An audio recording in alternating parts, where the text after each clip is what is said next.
Welcome to Wife Cheating Story. I hope you have an enjoyable and relaxing time listening. Let's get started. Betrayal isn't just an action. It's a curse passed down. My mother's deceit didn't just break our family, it killed my father. Living under her roof was like navigating a minefield of lies and manipulation. She believed I'd be her pawn, just like my sister. But she was wrong. When my grandfather passed away, she saw a fortune. I saw my chance. Her greed blinded her to the trap I was setting. I devised a plan so precise, so unforgiving, it would make her rue every treacherous act. This isn't merely revenge, it's the reckoning she never saw coming. Now she'll feel the weight of every consequence she's earned. Garrett Mans shuffled into the kitchen of his mother's house, late for dinner once again. The 19-year-old struggled to be on time, which often made his mother, Wilma Mans, quite upset. Living with Wilma was not easy, especially when she was angry. Years ago, Jerome Mans, Garrett's grandfather, had decided to stay away from his son's marriage. He kept in touch with Garrett but couldn't see him as often as he wanted. That evening, Garrett lost track of time while fishing with his grandfather, enjoying their time together and sharing stories. Garrett's only father figure had been his grandfather, since his father had passed away after his parents divorced about 16 years ago.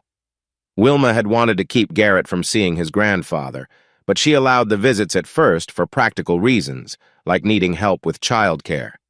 After the divorce, she resented having to work and never acknowledged her own part in the situation. She blamed her ex-husband's family for helping him during the divorce, feeling unfairly treated. Wilma convinced the court that she was the better parent, gaining custody of Garrett, who was now 18. Her feelings toward Jerome and her ex-husband often influenced how she treated Garrett, and she sometimes placed blame on him for her frustrations. Before high school, Wilma had become known for being determined in getting what she wanted.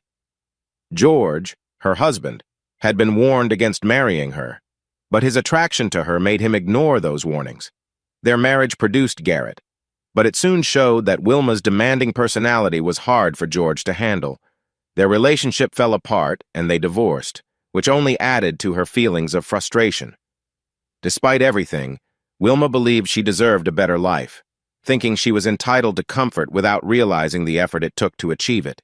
She often vented her anger on Garrett and others around her, feeling unsupported, even by her own family. Wilma knew things could be better, but she felt stuck. At least both sets of Garrett's grandparents ensured he and his younger sister Beatrice were cared for. She only needed to spend her modest income on herself and some household bills. It had been 15 years since his father left home, and Garrett barely remembered him. George Mans didn't leave on purpose. He passed away in an accident while moving to another state for work. For the sake of his grandchildren, Jerome chose to stay connected to Wilma, despite their differences. He continued providing financial support as required by the court as if it were coming from his son. Garrett was grateful for his grandfather because, without him, he might not have any good memories of his father. His mother often spoke negatively about both of them. She blamed his father for the divorce and his grandfather for expecting her to support herself. She thought she should have the money from the insurance policies instead of it being saved for the children. Garrett knew he could be more than he was. He was very smart, but he lacked the drive to do better. Instead of trying hard in school or at work, he preferred activities like fishing and camping. Hanging out with friends and enjoying meals were also important to him. He was attending the local junior college, getting average grades, and planned to transfer to a nearby university for a degree. He admitted he was in college mainly to keep his mother and grandparents happy and to avoid working full-time. To earn his spending money, Garrett worked part-time cleaning and running errands for a local building contractor. He liked the job because it didn't require much thinking, just some physical effort. Although he found the remodeling projects interesting, he wasn't sure if he wanted to make it his career. One evening, Garrett walked into the kitchen and his mother confronted him. As he closed the door, she hurried over and said, "Garrett, where have you been? You were supposed to be home before I got off work, and it's clear you weren't. None of the chores I left for you are done. You haven't even started making dinner. And look at you. You're dirty and look like you've been by the river. You went fishing again, didn't you? You seem to be having too much fun. If you keep this up, no one will take you seriously. Now go upstairs and clean up." Garrett was used to his mother speaking to him this way, so he accepted her words without much thought. As he headed upstairs, his sister Beatrice came down and pushed past him, saying, "Get out of my way." He felt that Beatrice was even more difficult than their mother. Only a few friends at school could handle her, and they often made things hard for others. She was confident and expected everyone to pay attention to her. As head cheerleader, she used her status to control those around her. Garrett let Beatrice go without responding and continued up the stairs. He thought, "I need to find a way to get out of here. I'm tired of this home life. Maybe if I find a better job. But probably not. People expect me to work harder for just a little bit more money. I hope something changes soon. I'm worried about how much longer my mom will put up with me." Life went on for several more weeks. Garrett dealt with his mother and sister while going through school courses that didn't interest him. He looked forward to weekends spent in nature. He and his grandfather found some good fishing spots along a stream on his grandfather's small farm. During the July 4th weekend, Garrett and his grandfather went camping and fishing again. It was their favorite way to celebrate the holiday. However, Beatrice, Wilma, and Garrett's ex-girlfriend disagreed. They thought Garrett was being unreasonable for not staying in town to help the three women and their friends with a gathering at Wilma's parents' house. When he declined to help his grandfather with the event, they showed their disappointment. His girlfriend Pauline told him he needed to be at the party for her and his sister, or she would find someone else. He didn't go, and she did find a replacement. The party situation was just another in a series of what Garrett saw as unfair treatment from those around him. None of the women understood that he and his grandfather always spent the 4th together fishing and camping. None of them thanked him for preparing for the party. He even invited Pauline to go fishing with them, but she said no. On the evening of the 4th, Garrett sat by the fire, enjoying fresh fried fish, fried potatoes and onions, and pork and beans while talking with his grandfather. He shared his frustrations about the women in his life and took a long sip of his drink. Grandfather Jerome leaned back and watched Garrett for a moment. Then he spoke. "Garrett, I'm not sure what to say, son. I can share some thoughts, but you should know they may reflect how I feel about your mother. I've often reminded you to respect her. She brought you into this world and cared for you for 19 years. You have a sister, too, and she deserves your kindness. Family is important. That said, I must admit your mother has her flaws, and it's been tough for me to be nice to her and your sister. Your grandmother felt the same way until she passed away. We tried to treat them how we wanted to be treated and lived our lives as best as we could. You should do the same. As for the girlfriends you keep finding and losing, I'm here to help if you really want it. First, remember, looks are not everything.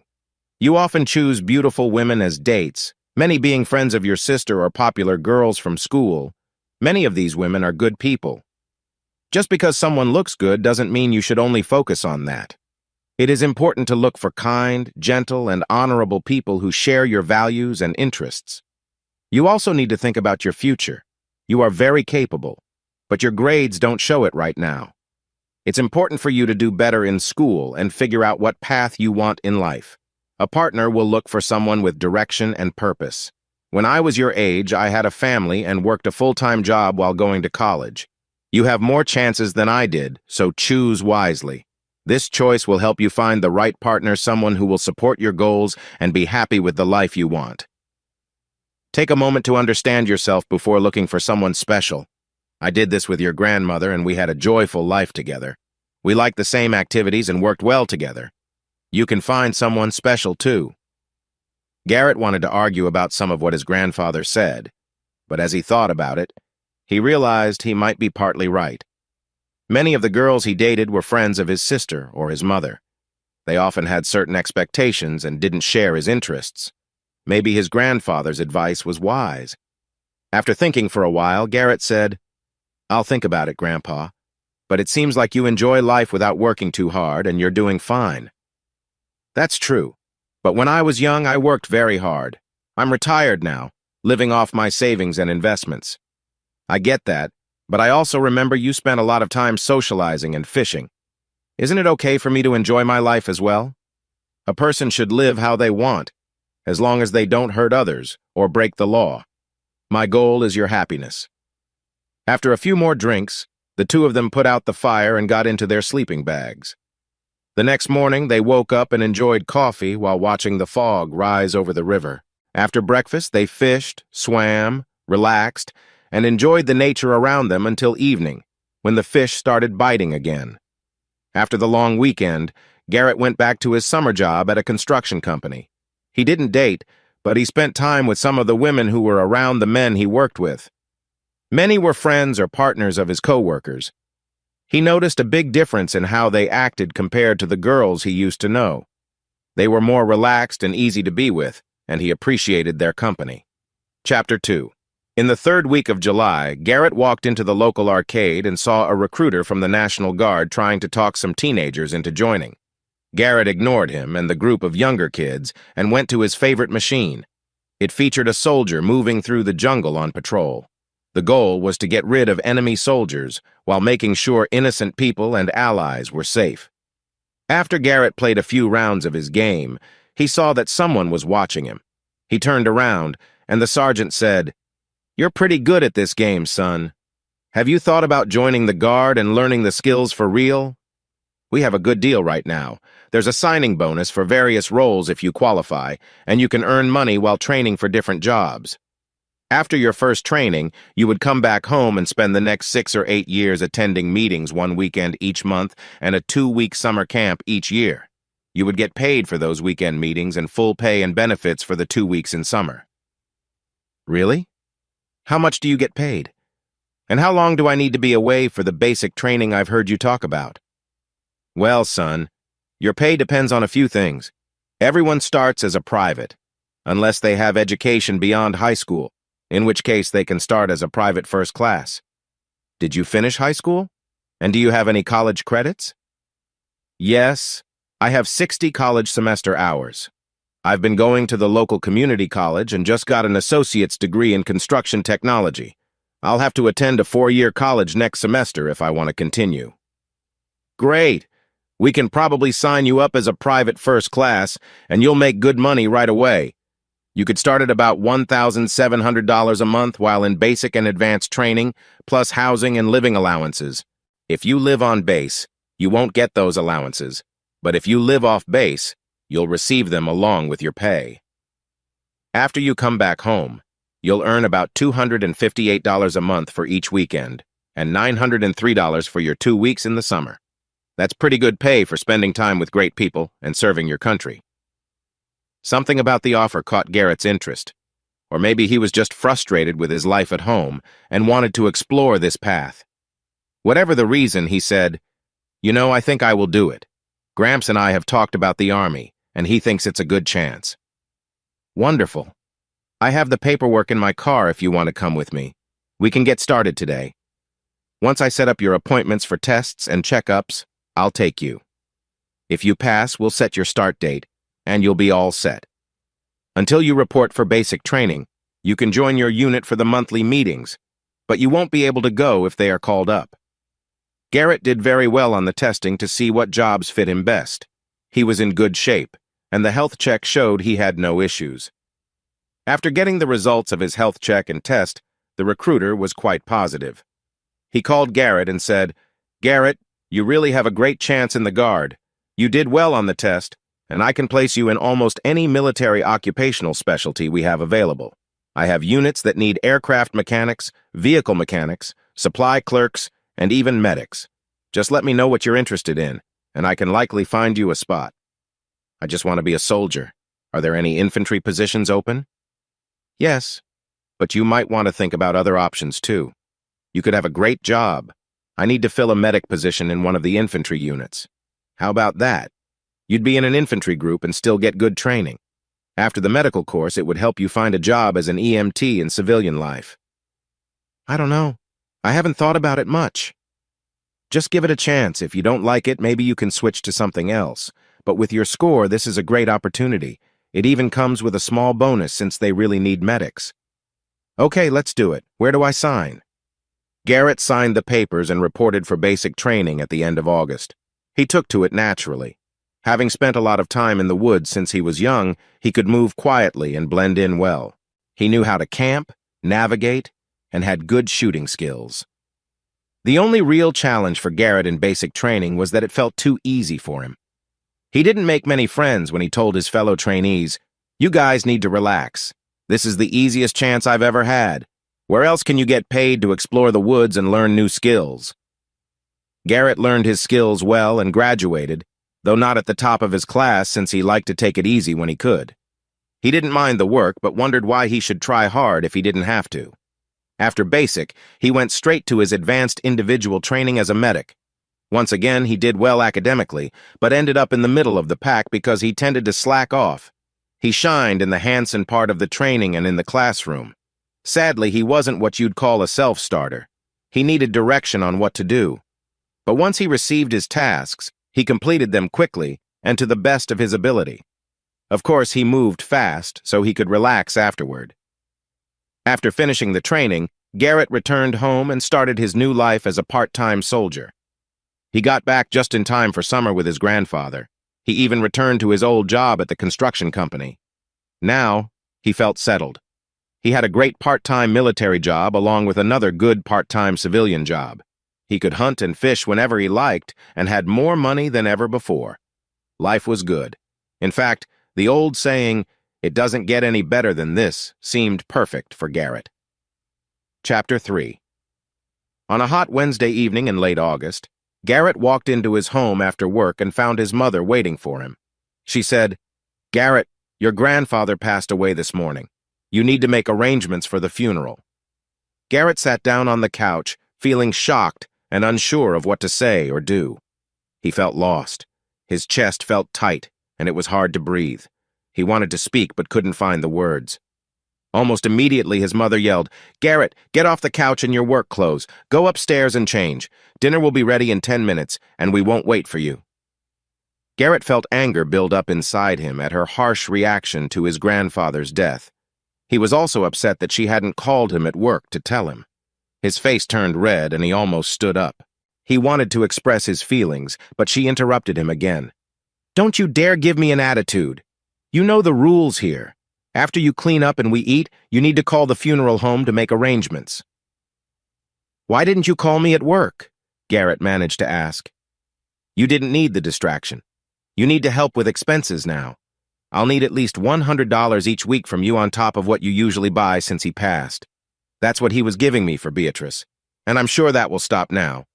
I'll also have to find a way to get more money from his estate or your trust funds."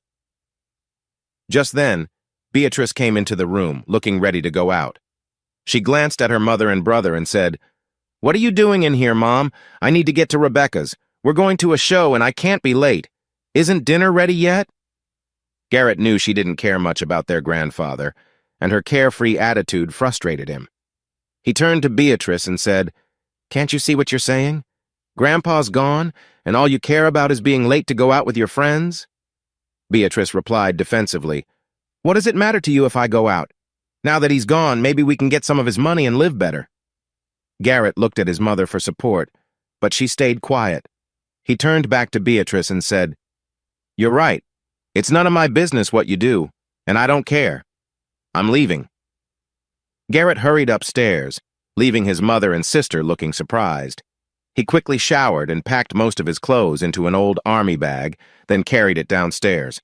He set the bag by the door and went back upstairs for his computer and some important papers. Just before he walked out the door to put his things in his truck, he heard his mother and sister laughing in the kitchen. Garrett took his first load to the truck and went back for his clothes. When he was leaving again, he let the door close loudly behind him. Before he could get into his truck, his mother stood at the door looking sternly at him. She said, "You know better than to slam the doors. Come back and close it properly. And where do you think you're going?" Garrett looked at his mother and replied, "I don't know where I'm going, but I can't stay here any longer." He got in his truck, started it up, and drove away while his mother watched him. Garrett went to the small bar and grill where the construction crews often went. When he walked in, several people he knew offered their sympathy. Some of them asked why he was there. Garrett explained, "I needed to get away from home. I'm really fed up with Mom and Bea. They didn't even tell me about Grandpa until I got home. Then Mom asked me for $100 a week for expenses on top of what I've already been giving her. She said now that Grandpa is gone, I need to step up. She's even looking for ways to get into some trust funds we own. I don't mind helping out. I've been buying my own clothes and things since I finished high school. I even help with food, but she could have waited until after the funeral. He added. Then she said I needed to take care of all the arrangements and called Grandpa several unkind names. Bea was there too, focused mainly on her evening plans. When I left, they were in the dining room laughing and having dinner. I just stopped in here for a burger before heading to the funeral home to take care of things. Kathy Wilson, his supervisor's daughter, came over and hugged him, saying, "Oh, Garrett, I'm so sorry. We all just heard about your grandfather. If there's anything I can do to help, let me know. Come over and sit with us while you eat." Garrett started to relax as he ate and listened to his friends talk. Kathy and a couple of the other women were a bit separate, but occasionally joined the conversation. Garrett found himself wishing his family could be more like these work acquaintances. He couldn't call them friends yet, but he hoped some of them could become friends. After finishing his meal, Garrett pushed his chair back and began to stand up. Bill looked up and said, "Hey, where are you off to so early, Garrett? Tired of our company already?" "No, Bill. I just have things to finish before it gets too late. Mom wants me to manage the arrangements for Grandpa, and I need to find a place to stay soon." Kathy looked up and asked, "What do you mean you have to find a place to stay?" "I thought you still lived with your mom and sister." "Yeah, well, things changed when I left this evening. I guess I'll head over to Gramps' place and stay there for a while, at least until I find somewhere else or until I'm told to leave. Bill, is it okay if I miss work for the rest of the week?" "Of course. Don't worry about it. If you need more time, just call me on Sunday night or early Monday. Also, let us know where and when the services will be."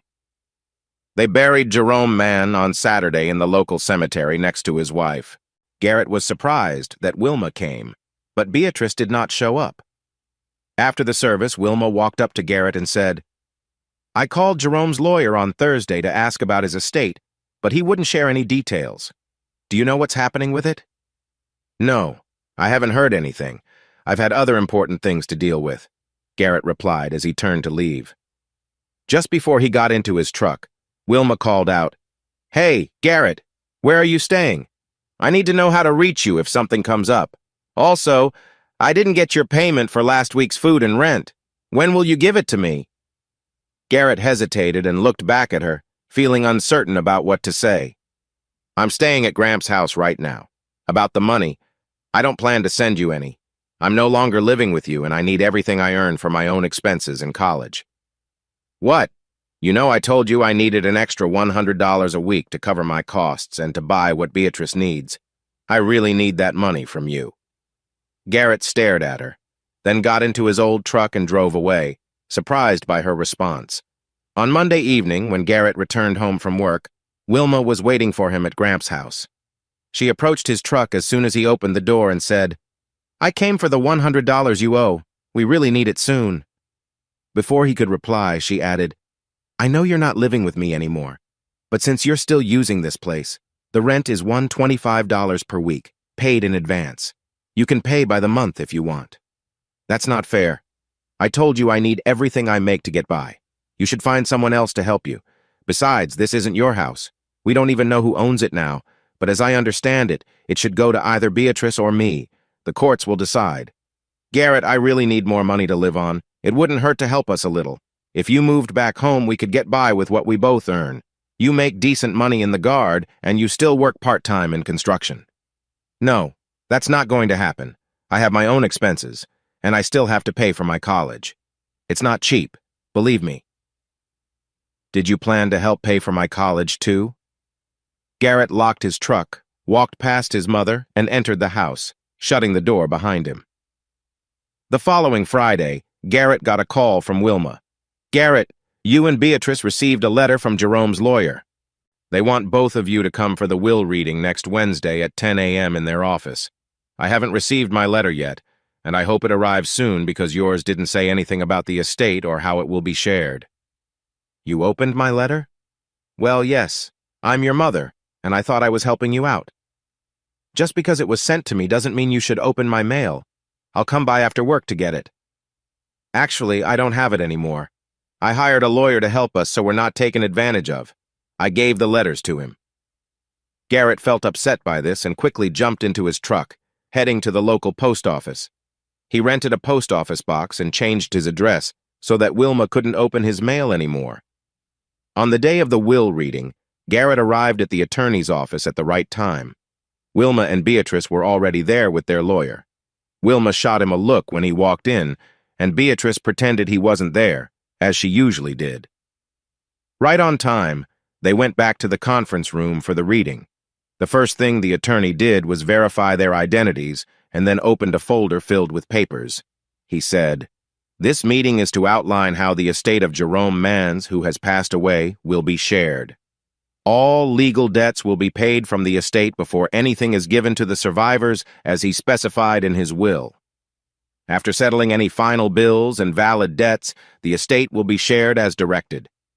Before his passing, Jerome signed some documents that transfer certain properties. Beatrice Mans will receive the house and the 20 acres around it as shown in the attached survey. He handed Wilma and Garrett a folder. Garrett Mans will receive the remaining farmland and the property at 3 Main Street, Stella, Mo, formerly known as the Bank of Stella, along with everything inside it. Any leftover cash in bank accounts and all investments, except those also covered by the transfer on death documents after paying all bills, will be split equally between Beatrice and Garrett Mans.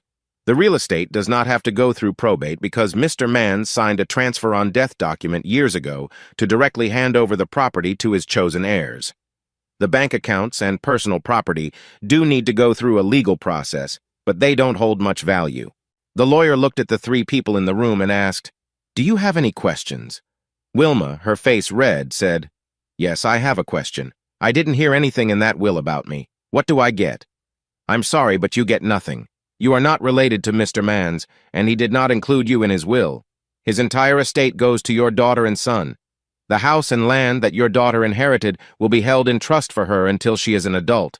This office is her trustee." "That's ridiculous. He can't do that. I won't allow it." "Unfortunately, he can, and he did. You have the legal right to challenge the will, but I warn you that it will probably remain as it is. If you contest it, it may reduce what your children receive due to extra legal costs. Is that what you want for them? We need all the help we can get to live. Wait, you say the house belongs to Beatrice? Can she rent it, and will that money help us?" "Yes, that is possible, but since it would be her money, we would have to make sure it's used just for her needs." "Okay, fine. Garrett has been living in the house since his grandfather died and hasn't paid me any rent.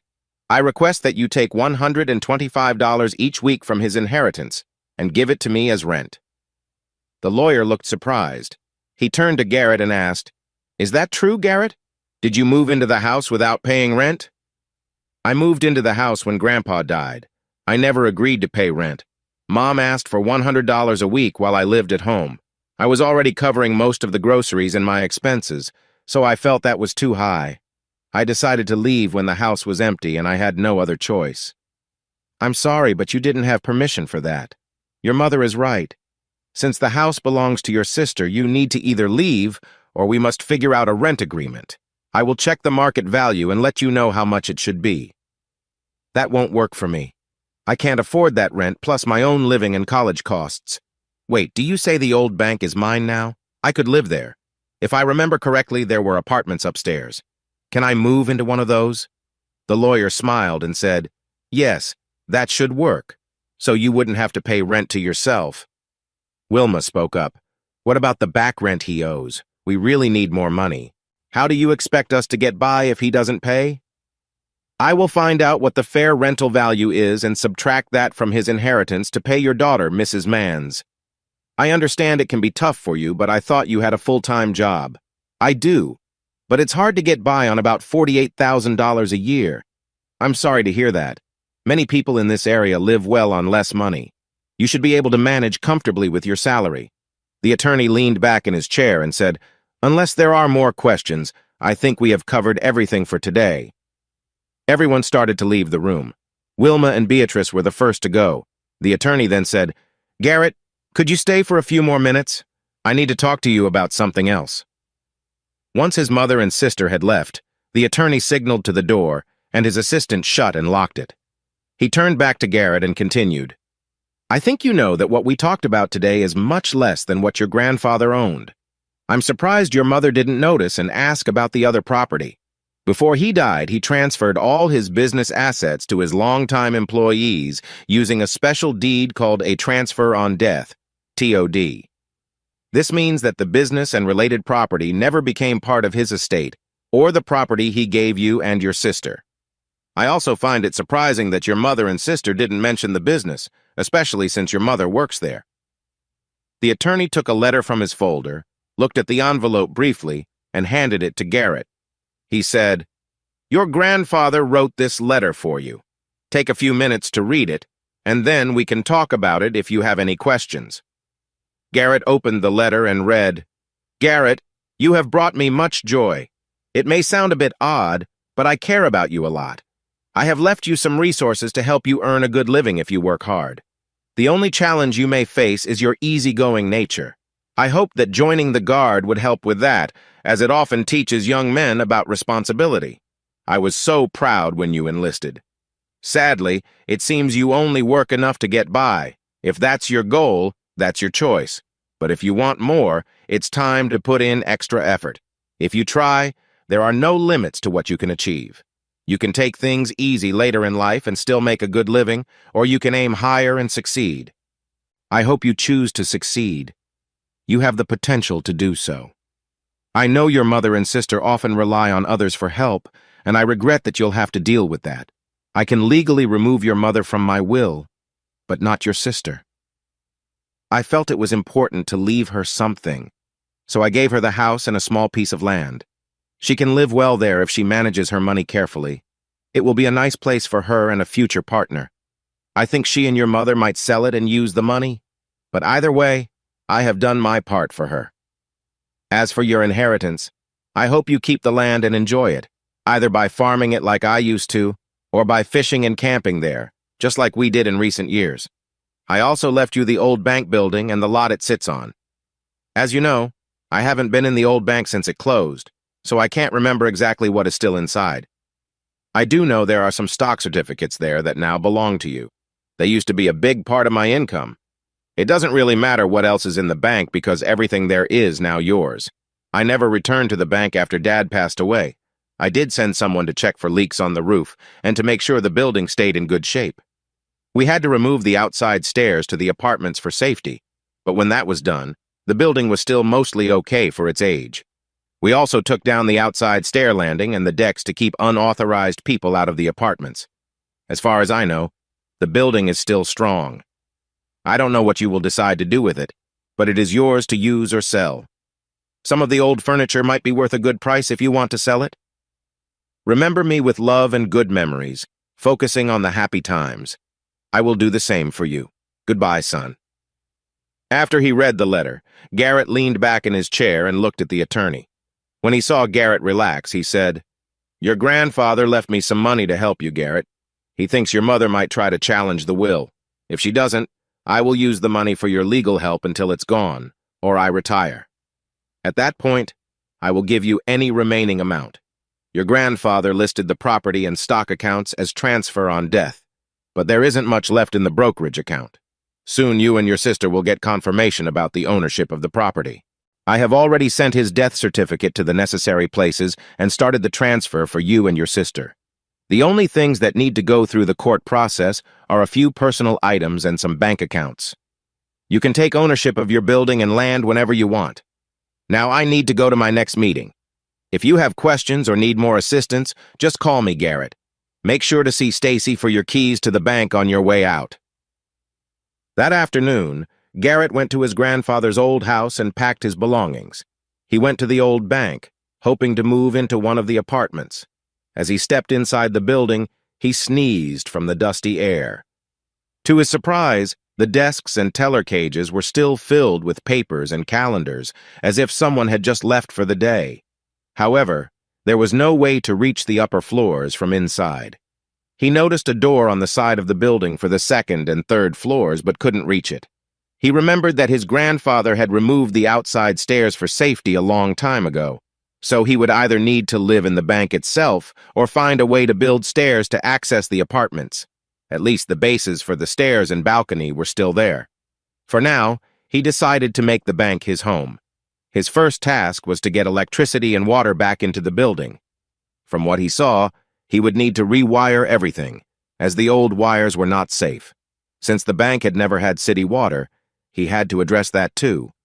When it closed, it relied on its own well, which he feared might be dry or the pipes broken. Still, city water was an option, so fixing the well might not be necessary.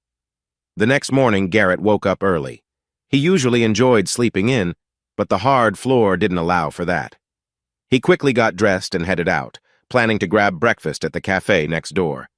Still a bit sleepy, he stepped outside and nearly ran into Kathy Wilson and her father, who were also on their way to the cafe. Kathy reached out to steady him, saying, "Garrett, where did you come from? It's like you appeared out of nowhere." "I did. Gramps left the bank to me when he passed. I needed a place to stay, so I spent the night here. I guess this will be my home for a while. Bea and Mom wanted me out of Gramps' house, so here I am." "Wow.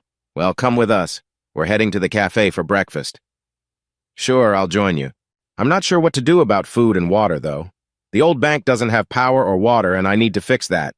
Without power, it's eating out or just having sandwiches, which isn't much." Bill looked over when he heard Garrett's concern. "No power or water? You can't live like that. Let's check out the bank after we eat. Maybe we can help you." After their meal, they made their way to the bank. When Kathy entered, she looked around in amazement. "Wow," she said quietly. "This is really something. It doesn't look like any banks today." She wandered around, examining a few things before returning to Garrett and her father.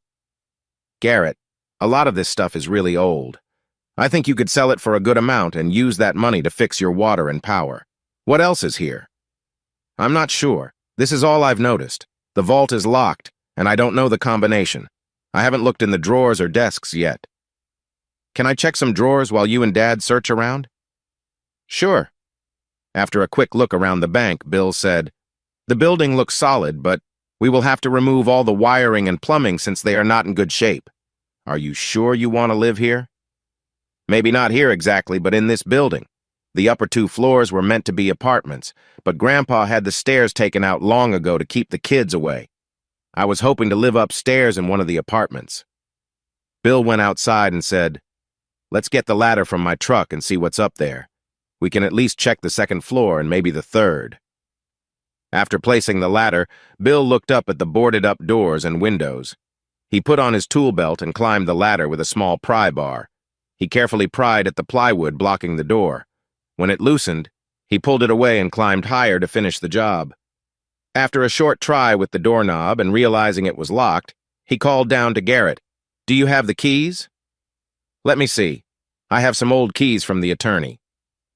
Garrett quickly returned with a lot of keys on a ring. He looked up and said, "Here, catch," tossing them to Bill. After several attempts, Bill found a key that worked. He gently opened the door and stepped inside, with Garrett following him onto the 2nd floor. Inside, they found a small entryway with 2 doors, one in front and one in the back. Bill opened the back door and started looking for the key for the front. As Garrett approached, he heard a click and said, "Finally. Why is it always the last key that opens the door?" "No worries, the doors are unlocked now." Bill waved to the door and said, "After you," signaling for Garrett to enter the front apartment. The 2 friends walked into a dark, musty room. They could hardly see because the windows were covered. Garrett went to one of the side windows and tried to open it. With Bill's help and the pry bar, they managed to open it. With a loud screech, the cover fell off, letting in light that showed a partly furnished room with a couch, an old chair, and a lamp. They moved back to the kitchen, which had an old stove and what looked like a gas refrigerator. There was a wooden table and 4 chairs. A small bathroom led into a bedroom that had a bed and a chest of drawers with a mirror above it. "Well, this doesn't look too bad," Bill said. "Let's see what the other room looks like." The 2 friends moved through the small hallway and entered the 2nd apartment. They opened a few windows and pushed aside some wood to let in more light. Once the room was brighter, they saw it was just like the 1st apartment. Garrett looked around and said, "I think I can make this work with some effort. We need to get some electricity and plumbing here, but I can take care of the decorating for now. I'll need to build some stairs, though. I don't want to use a ladder every time I come home. Bill glanced around for a moment and replied, "Yeah, this place wouldn't be too bad if it got cleaned up and fixed. Luckily, we don't have to worry about local building rules here. We just need to follow the national and state laws. I think we could help you out if you'd like us to. We can get some materials from waste if you're okay with that. But building safe stairs will still cost a fair amount." "Yeah, I already thought about checking the bins at work for supplies I might need. We often throw away things that can still be used. I'll still have to buy plumbing and electrical materials, though. I really don't want to deal with building stairs and a deck for the upper floor. I wonder if we can make an inside staircase from the entry." Bill walked back into the apartments to look around again. He said, "It seems the 2-bedroom closets are right behind the entry here. If the upstairs is similar, we could place the stairs across the building and remove one of the closets on each floor. That won't be an issue for the second floor. I think I'll turn that entire floor into one apartment for myself. I can make the front into a living area and have a bedroom and possibly an office in the back. If there's enough space, I might even be able to fit 3 bedrooms back there. We can keep the upstairs as 2 separate apartments, and I could rent them for some extra income. Garrett, I think that could work. But it will still be expensive, even with materials from job sites.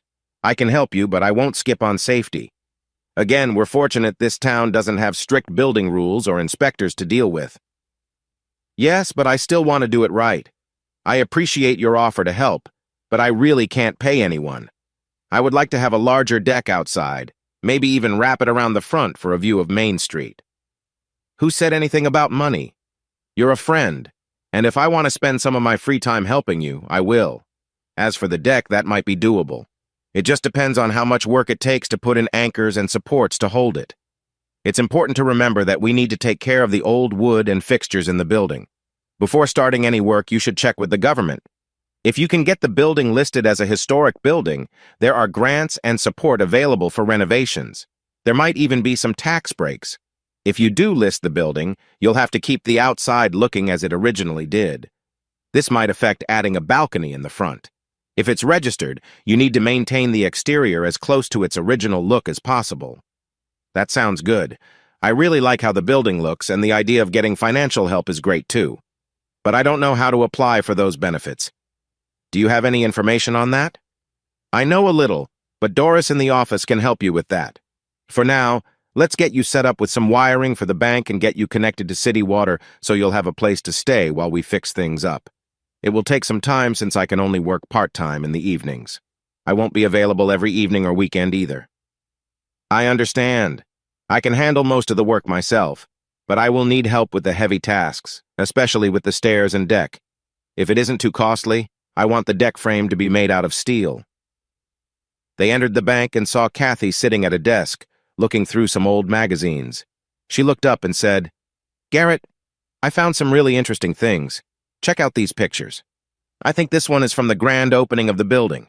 There's an article that seems to be cut out from an old newspaper. The building looks almost the same now, except for the missing stairs and landing. It looks like there used to be a balcony on the front of the second story." "A balcony?" Garrett asked with excitement. "Can I see that picture?" he said. "I think I remember my grandpa mentioning a balcony facing Main Street." Garrett took the article and pictures from Kathy. After looking them over quickly, he said, "Look at this, Bill. There used to be a balcony just like I was talking about when the building was built. Will that be helpful for us?"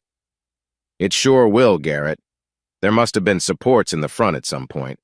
Let's take a closer look to see if we missed anything," Bill replied. "You'll need to keep the width the same as before, but at least you can have the front balcony you wanted.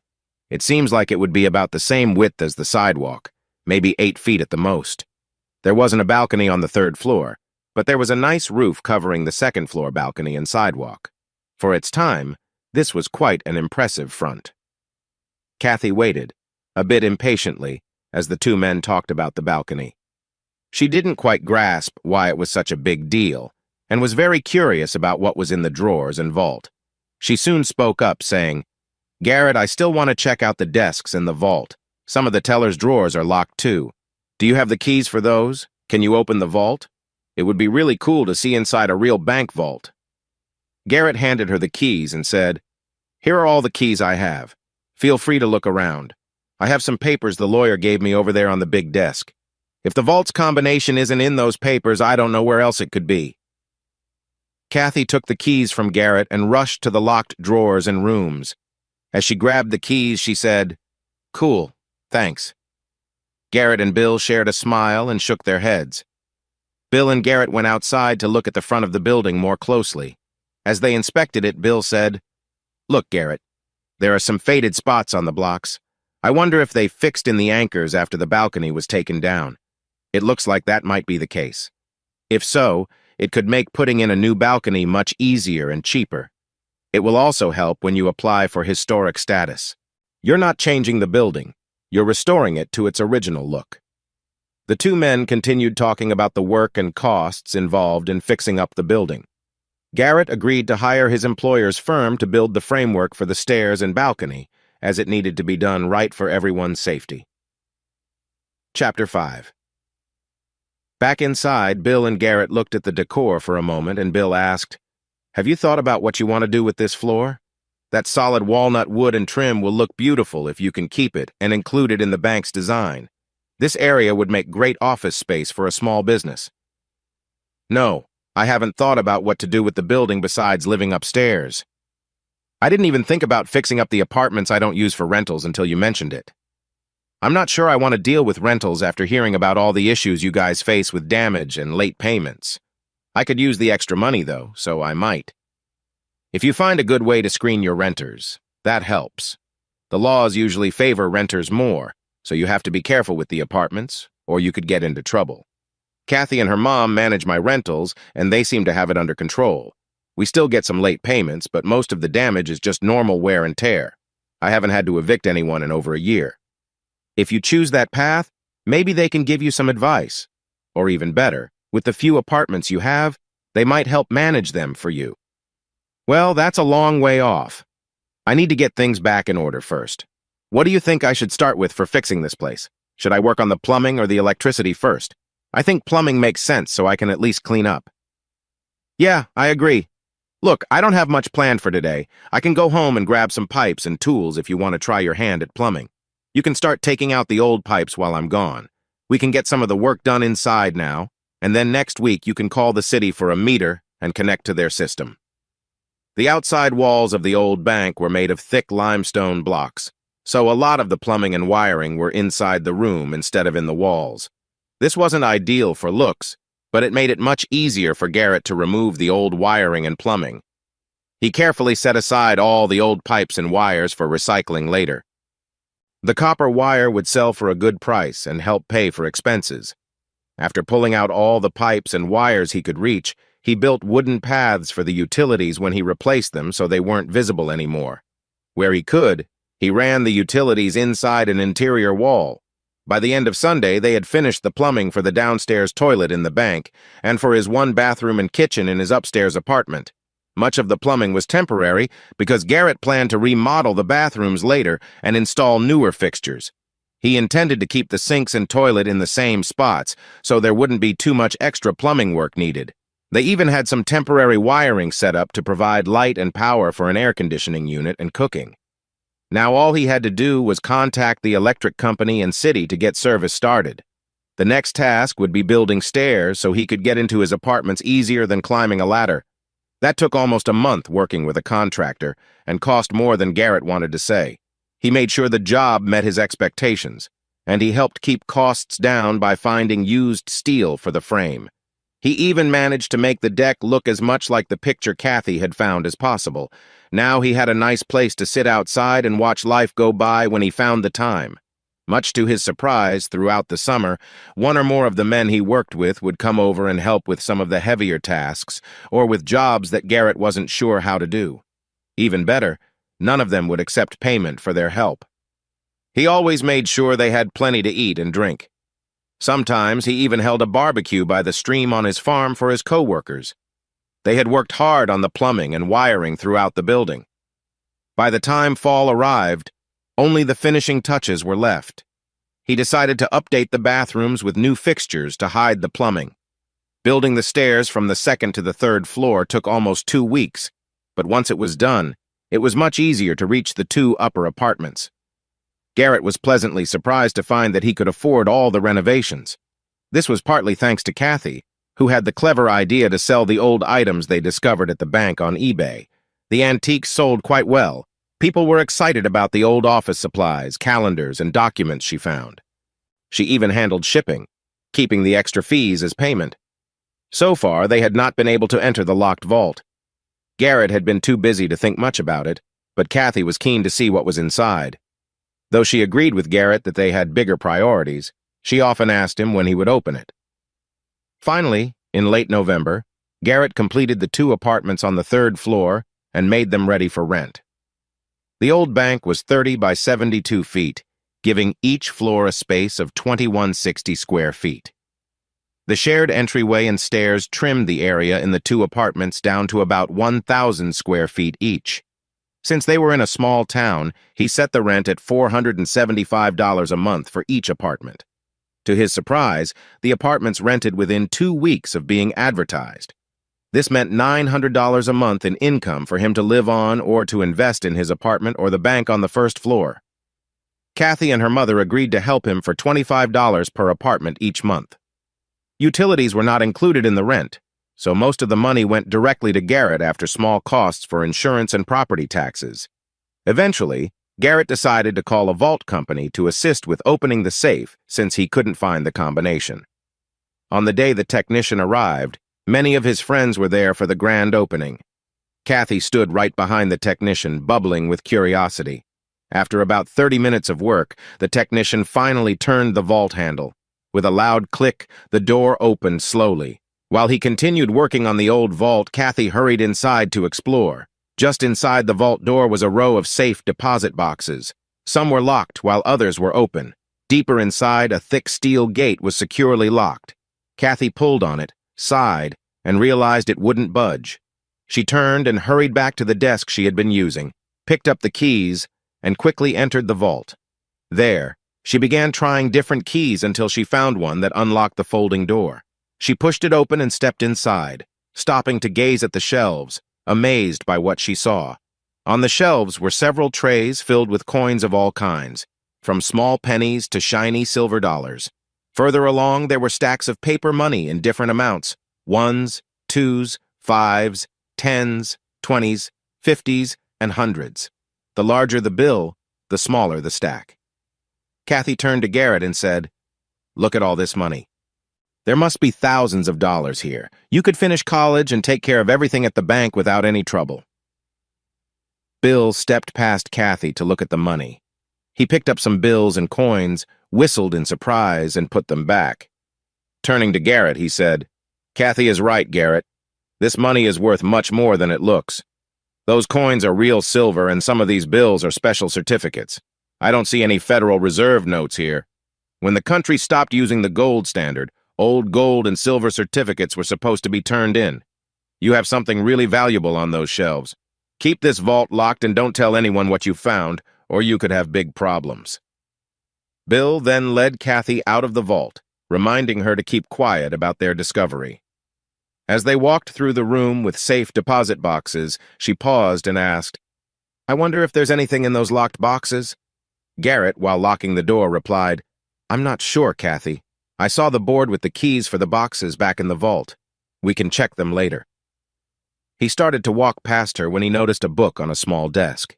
He picked it up, read the title, and flipped through the pages. "This is the book about the safe deposit boxes.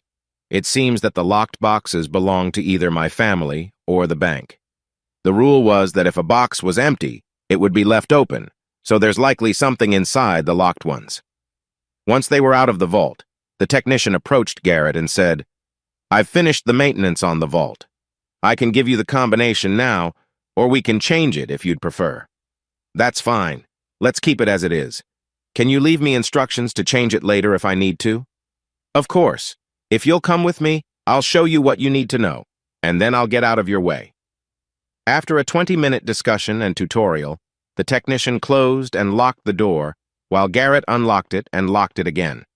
He then left for his next appointment, and Garrett went back into the main area of the bank. Many people were gathered, and they created quite a scene when he walked in. The mayor of the small town, who often acted like he was very important, stepped in front of Garrett and asked, "So what did you find? We all want to know what's in the vault. You did get it open, didn't you?" "I can't understand why we couldn't go inside to see." "Yes, we got it open. All we found was some old bank items and papers. I haven't had time to check everything yet, but it doesn't seem there's anything of great interest. Most of the safety deposit boxes are still locked, and we haven't gotten into them yet. From a book I found, it looks like the locked boxes have old bank papers. Records show that people's personal papers and funds were moved to other banks when great-great-grandpa sold the deposits." "What about the papers you found?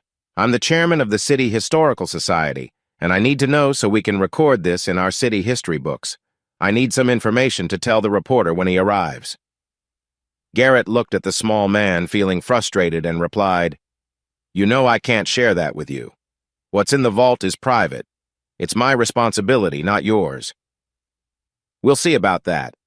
What's in that vault is part of our town's history, and you should keep my office as mayor and chairman of the Historical Society updated. Now, let me through." The mayor tried to push Garrett aside and signaled one of his associates to come closer. Garrett stepped back a bit from the push but stood firm in front of the mayor. Even though he was young, he was taller and stronger than the mayor. When the mayor pushed against him again, he could not get past Garrett. "Step aside, young man, or you'll regret it," the mayor warned. Garrett blocked the mayor's path again and said, "Kathy, please call the sheriff's office and ask for help. Let them know there's an issue here." When he heard Kathy talking to the dispatcher, the mayor finally stopped trying to get around Garrett.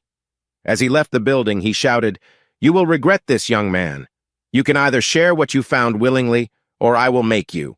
The choice is yours." It seemed a sheriff's vehicle was nearby, as a deputy arrived within about 10 minutes. He entered the bank and asked what was going on. Garrett explained the situation to him. After the mayor left, the deputy realized there was little he could do.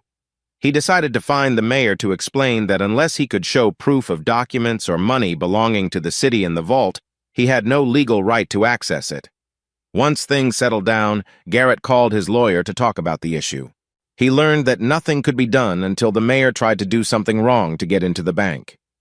At the end of the month, Garrett paid all of his bills, but he didn't receive a bill for water and sewer fees from the town.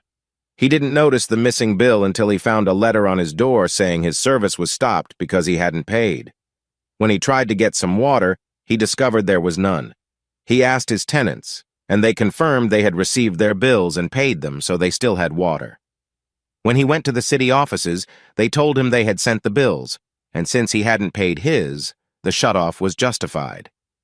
The city clerk, who was also the mayor's spouse, smiled and said, "If you pay your bill with a late fee and the reconnect charge, we can turn it back on in a couple of days.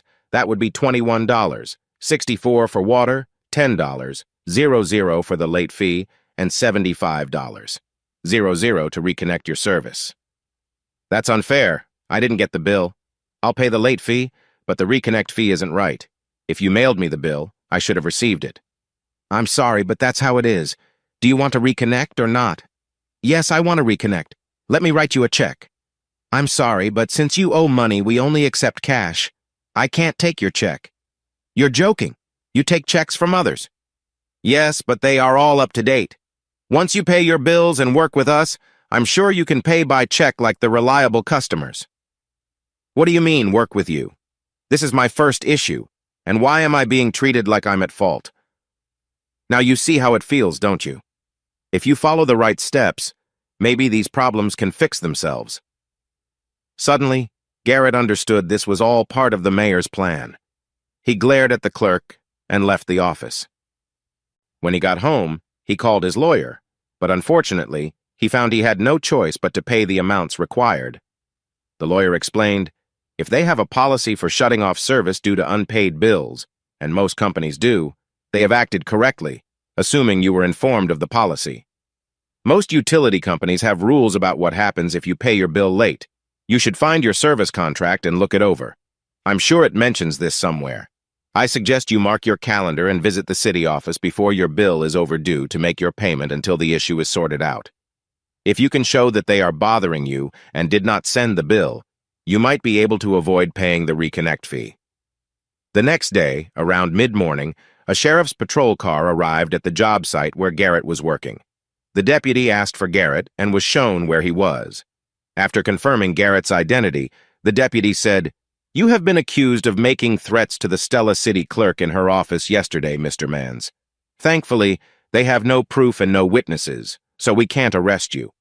However, I need to let you know that this report is in our records, and if there are any more accusations, you may face consequences. Do you understand?" "Yes, I understand, but you know that this is just false information. Did you look into the problem I have with the mayor, or did you only take his word?" "What do you mean? We received a complaint that you went to the city office and insisted they restore your utility service after they had to disconnect it for not being paid. You reportedly made several threats and hurried out, causing some damage to the door as you left. The city is working on a bill for the damage." Garrett started to laugh when the deputy mentioned the alleged damage. The deputy looked serious and said, "This is not a joke, Mr. Mans. You could have put someone in danger with that." Finally, Garrett stopped laughing and said, "I'm sorry, deputy, but I find it hard to believe that I spun my tires on the way out, since I live less than a block from the city office, and my truck has been in the garage for the past week. You can check this if you want. Ask anyone in town except the mayor and his friends, and they'll tell you I've been walking or riding my bike for several days while my truck is being fixed. I think all this is happening because I refused to let the mayor go through my personal papers. He told me, in front of others, that I would face consequences for not letting him in. In fact, we contacted your department about his attempts to enter the building." When the deputy heard about the earlier issue with the mayor and the truck, he looked thoughtful and said, "If what you're saying is true, there may be a problem with the mayor filing a false report. I need to take your statement, and we will have a detective look into this situation. I strongly recommend that you stay away from the mayor and city workers until we sort this out." After the deputy left, Garrett called his lawyer and told him what happened.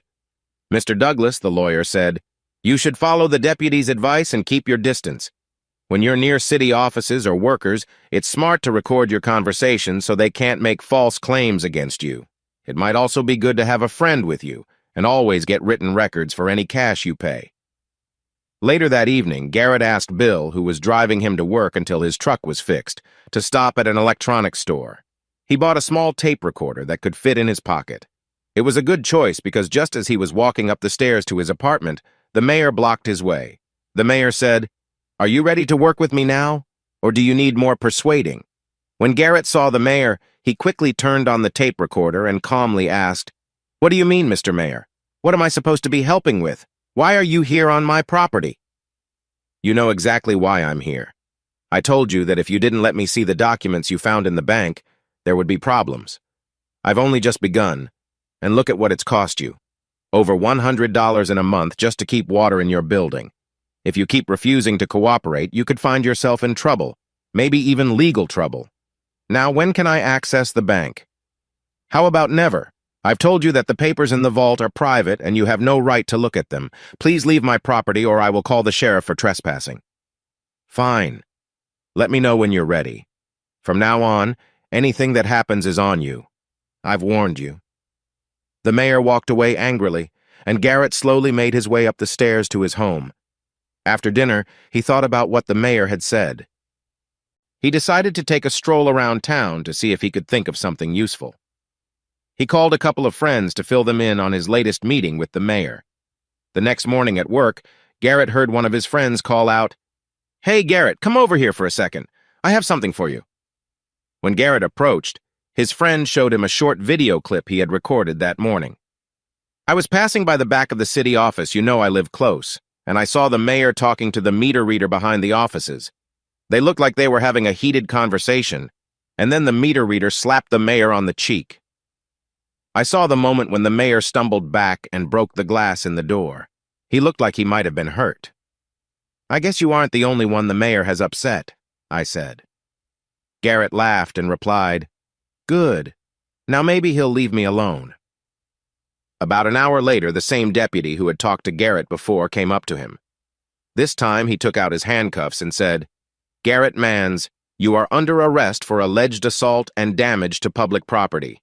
Please turn around and put your hands behind your back so I can place you in cuffs." Once he was cuffed, Garrett asked, "What's going on? I never touched anyone or broke anything. Is this about the talk I had with the city clerk a few days ago? I thought we sorted that out." "I don't know about that talk. You are being arrested because this morning around 7:30, you supposedly had a confrontation with Mayor Parker and were involved in an incident behind the city offices. He has filed a complaint. You have the right to remain silent."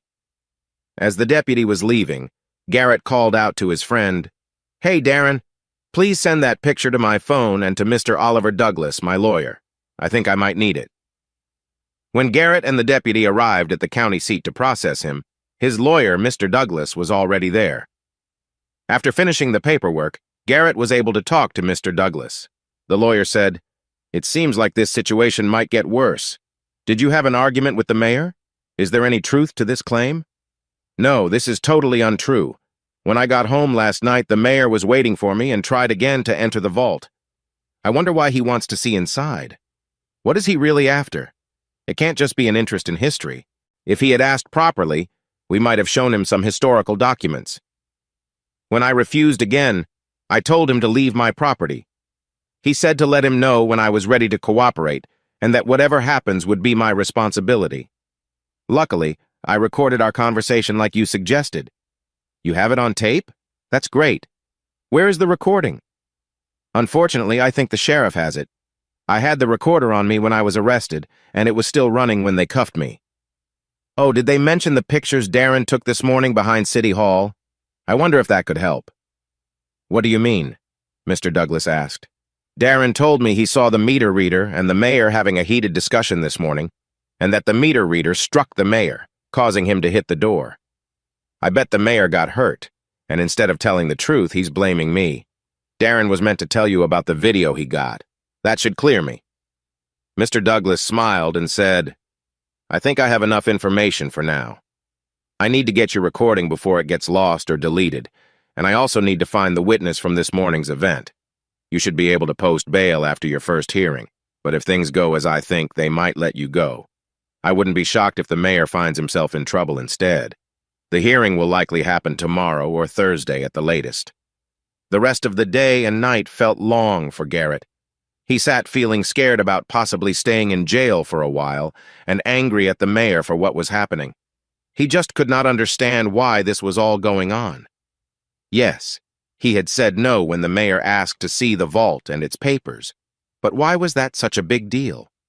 If the mayor had asked nicely and waited a few days for Garrett to look over the documents first, he would have let him see them. After all, there was a good reason for wanting access.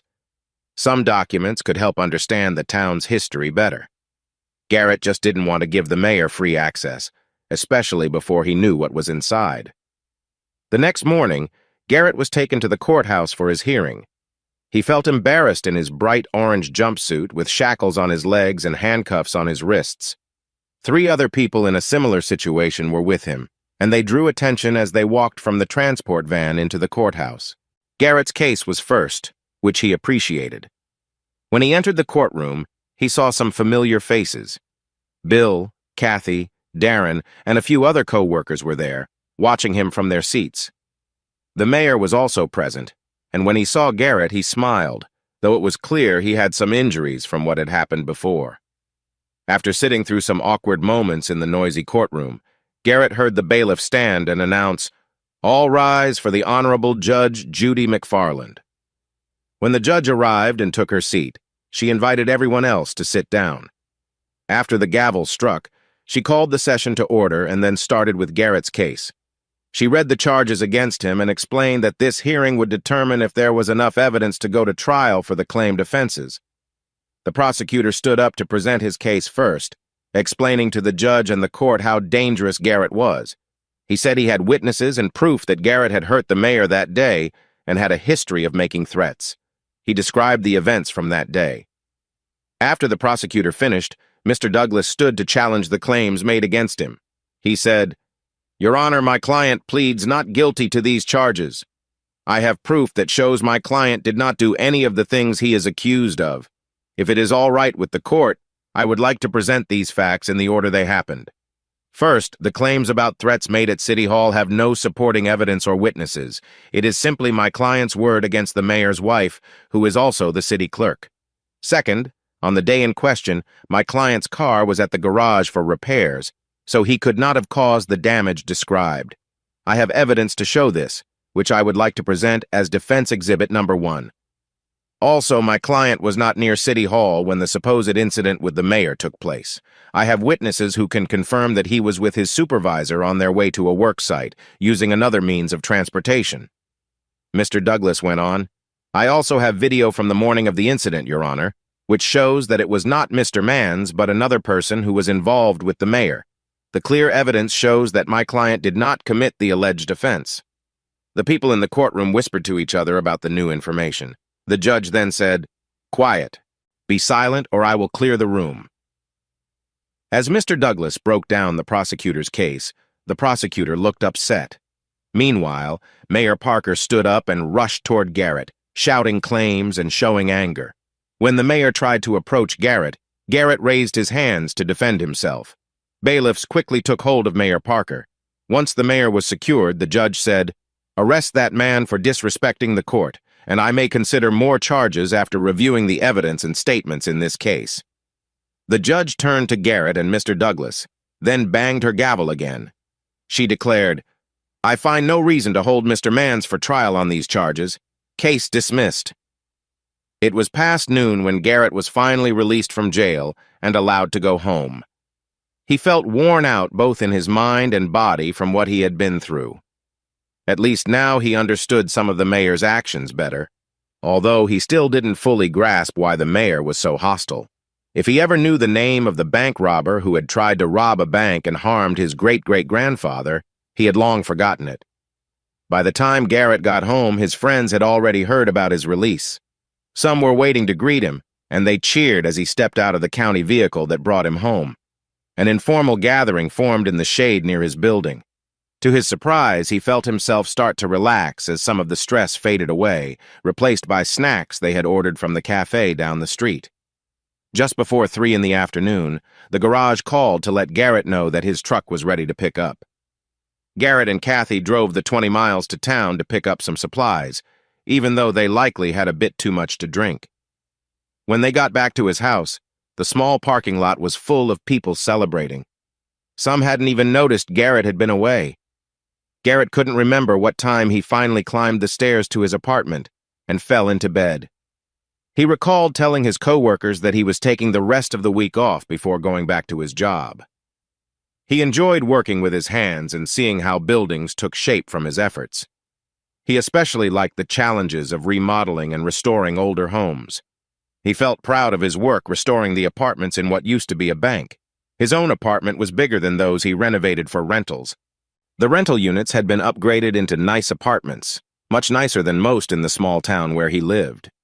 Now it was time to think about improving his own place, but he wasn't sure what he wanted to do. Chapter 6. The morning after getting out of jail, Garrett slowly got out of bed. It was nearly noon and made a pot of coffee. He sat on his covered balcony, looking out at the main street of his hometown while enjoying his drink. He decided to pack his old Ranger FX4 and head to his camping spots by the stream on his farm. He needed some quiet time before going back to his regular routine. After finishing his coffee, Garrett packed food he thought he would need for a 3-day stay and loaded everything into his truck. He usually kept his fishing gear ready in the truck, so he was prepared.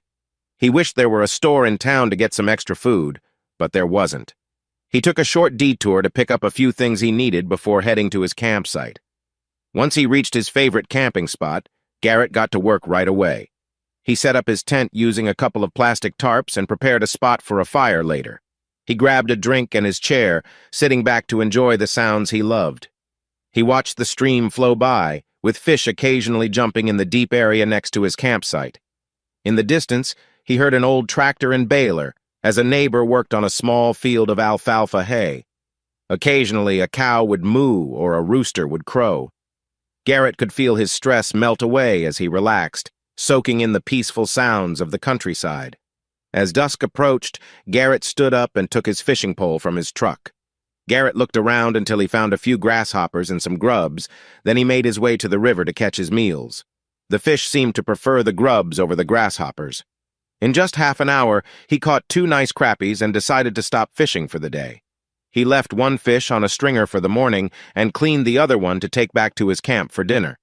Not long after, Garrett cooked his meal of fried crappie, fried potatoes with onions, and a small can of pork and beans. After finishing his meal and cleaning up, he laid out his sleeping bag and relaxed on it, with his hands under his head, listening to the soothing sounds of the evening.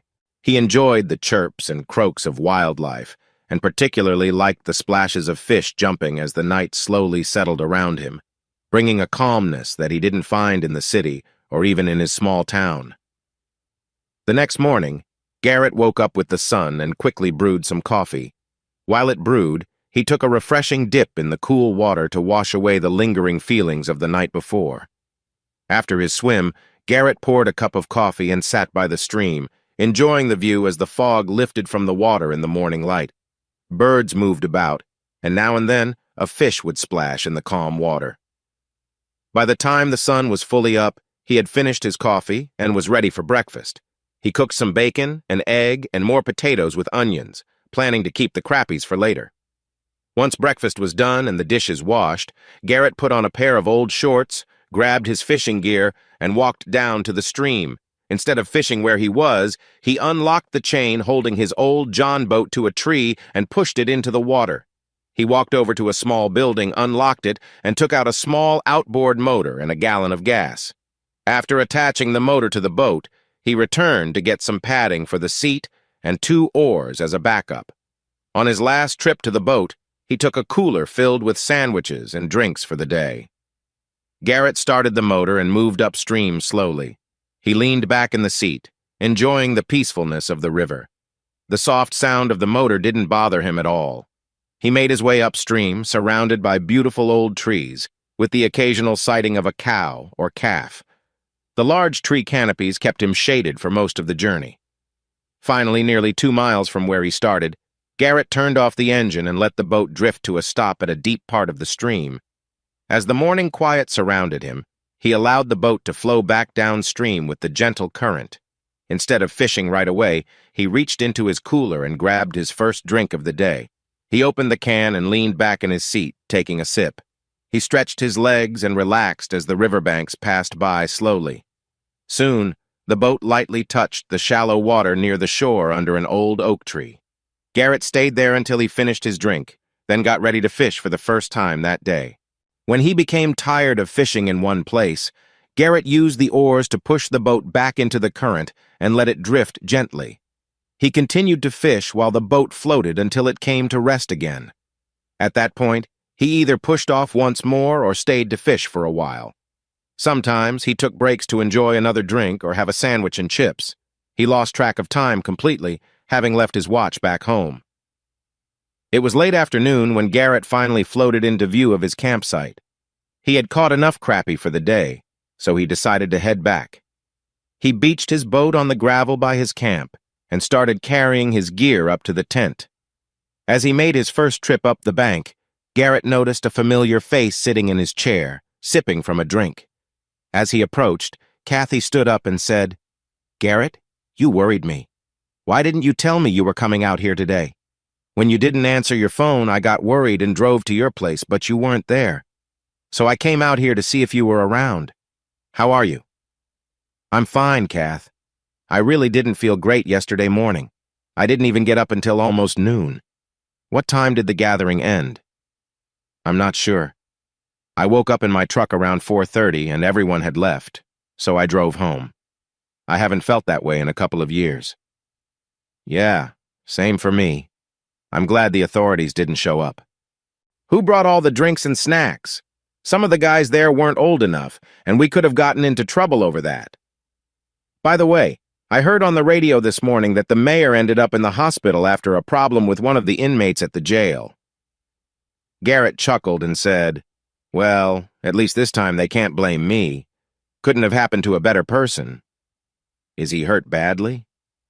"They didn't say, just that he was taken to the hospital after what happened at the jail. A lot of reporters were asking about you before I left this morning. I told them I didn't know where you were." While they spoke, Kathy helped Garrett carry his things back to the storage unit and secure his boat high enough to avoid any flooding. They then started cleaning the fish to get ready for cooking. Once the fish were cleaned, Garrett washed his hands and grabbed a drink. He tossed one to Kathy and took one for himself. Then he sat down to watch the water flow past once more. Kathy pulled up another chair beside him to sit down as well. As they enjoyed their drinks, they chatted. After some small talk, Kathy turned to Garrett and asked, "So what's next? You have a place now, but what are your plans? Are you going to finish fixing your apartment? And about the bank, what will you do with the items on the first floor? Those old bills and coins could be worth something. We should also look at what's in the safe deposit boxes." "Yeah, I know. I want to upgrade my apartment, but I can't do it right now. I want it to be nice and comfortable. I think I'll find someone who knows about the old money and see if any collectors would be interested." "Garrett, I'm sure someone will want it. You just need to figure out how to sell it and get a fair price. Maybe you should reach out to auction houses in a bigger town and see what they suggest." "Yeah, you're probably right. I guess I'll head back early Sunday to start looking into the boxes. Then next week I can try to find someone who can tell me about the bills and coins." "Can I help with the boxes, Garrett? I'd really like to see what's in them. While you're working, I can do some research online to find someone who can help with the money. I'd welcome your help when I open the boxes. It will be great if you can find someone to give us info about the money." "Awesome! How about I make us some dinner before we get too relaxed?" Kathy and Garrett had a lovely dinner together. She insisted on cooking and cleaning up, so he sat and chatted with her while she worked. They enjoyed a few drinks during the meal, and after eating, they started to feel a bit silly and laughed at little things. Kathy almost lost her balance when she tried to sit down next to Garrett. She steadied herself, looked around, and said, "I don't think I can drive home right now, Garrett." "Do you mind if I stay here?" Kathy asked. "Not at all, but I only have part of my sleeping bag for you. I usually use it to keep warm while I sleep in my clothes," Garrett replied. Kathy laughed and said, "I don't care. Just keep it between us." "Deal." Garrett finished his drink and walked into the darkness. Kathy followed him, heading to the other side of the camp. When Kathy returned, Garrett was lying on the edge of the bed. She crawled on and lay down. "Night, Garrett," she said. "Yeah, good night," he replied. Soon they both fell into a deep sleep. In the night, Garrett got up for a moment to add wood to the fire. When he came back, he noticed Kathy's shirt had moved while she slept. He took a moment to appreciate her beauty, both inside and out. The next morning, Garrett woke up and found himself next to Kathy, his hand resting near her side. Realizing this, he gently tried to move his hand away. Kathy rolled onto her back, smiling at him. She didn't adjust her shirt. "Where are you sneaking off to?" she asked playfully. I didn't want to wake you. I thought I'd make some coffee for when you got up." "Sure, right. You're not feeling guilty, are you?" Look, Kathy, I didn't mean to. I just woke up and we were close, I'm sorry." He worried about how someone might react if they found out. To his surprise, Kathy laughed. "It's all good. I climbed in next to you. You're not the first guy to be close while sleeping, and honestly, you're better than some." When she saw the disbelief on his face, she added, "Garrett, not all women are like your mother and sister. We know you didn't mean anything. Were you asleep?" "Yes. I would never take advantage of you, Kathy." Kathy smiled and got up. As she walked toward the woods, she said, "Why don't you make coffee while I take care of some things?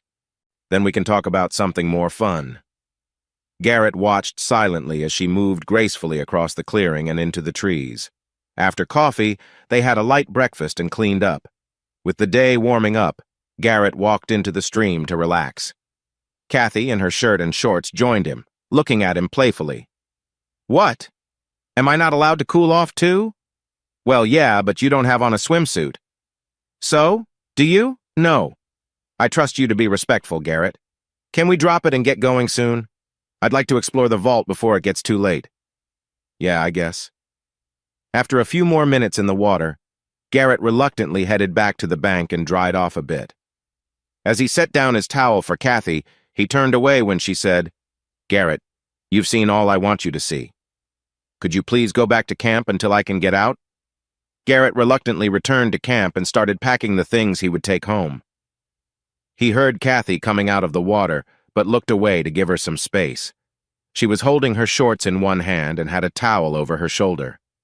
Ah, Kathy said with a playful smile. Just keep working there. Kathy walked to the tent, grabbed her lightweight long-sleeve shirt, and then went behind the storage building. Before he knew it, Kathy was back, wearing her dry shorts and carrying her wet shirt.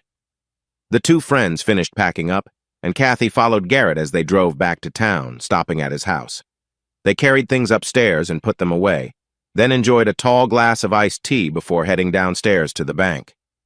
Kathy waited eagerly while Garrett opened the vault and stepped inside. She was almost bouncing with excitement as he opened the door. He went to the key rack, took down the keys for the first locked box, along with the bank key for the second hole in each box. Garrett moved to the safe deposit boxes, putting the keys in the right spots for the first box he was going to open. He noticed Kathy getting closer to see him unlock the door and take the box from its place in the vault. "Come on, open it," she said excitedly. Garrett sighed as he lifted the lid to look inside. The box was filled with papers, but they needed to take them out to see what they were. Finally, he gently pushed her back a bit and said, "Let's take this box into the main part of the bank and sit at a table to go through it." Once seated, Garrett took the papers out of the box and handed them to Kathy. They took turns picking them up and reading until they had gone through the entire stack. Kathy slumped in her chair and said, "Well, that wasn't very exciting. Just a bunch of old papers. Why do you think they kept them there? I thought it would be something more interesting." "It might not seem exciting now, but they were important back then. Look closely. These are records of loans people had with the bank. They show how much was borrowed and each payment made. They probably needed to keep these records in case someone asked for them. All the pages I saw showed that the loans were fully repaid, so I think they are historical records. Each one had the payment due date, when the payment was made, and any fees if there were any. Did you see any for those old businesses that used to be in town? I found one related to the old feed store that financed an addition to the building, and another for financing grain purchases, using the grain as a guarantee. I bet the Historical Society would love to have some of those records." "Come on, Garrett. Let's get another one and see what's inside it," Kathy suggested. "Hold on, Kath. Let's take our time. I want to find some paper and make a list of everything in each box in case I need to find something later," Garrett replied. "Didn't you mention that some books in the vault had details about the boxes?" she asked. "Yeah, sort of. One of the books showed who rented the boxes and had their signature each time they opened the box. I think this was an early version of what we have now for tracking. Some other listings only mentioned the bank as the user but didn't have clear lists of what was inside. I noticed different signatures on the bank records based on who opened the box. I want to make a detailed list before we dive in without a plan. The listing for the box we opened only gave a code and a number. Let me check. Yes.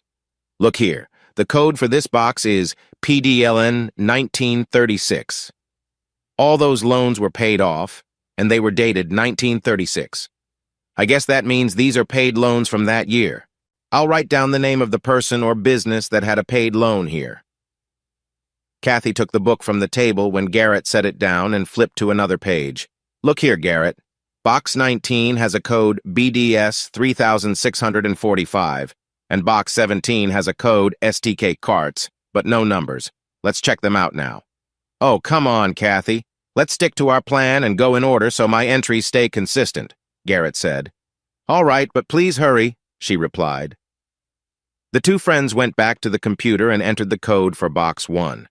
Garrett picked the key for Box 2, and they went back to the table to examine it.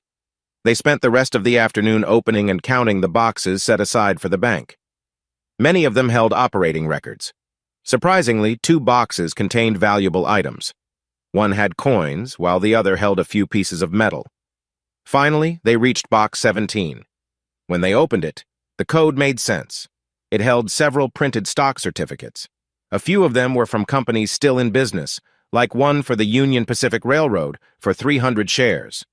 Another certificate was from Ford Motor Company for 200 shares, and one for John Deere, also for 200 shares. Many certificates were from companies neither of them recognized. One certificate in particular caught their eye.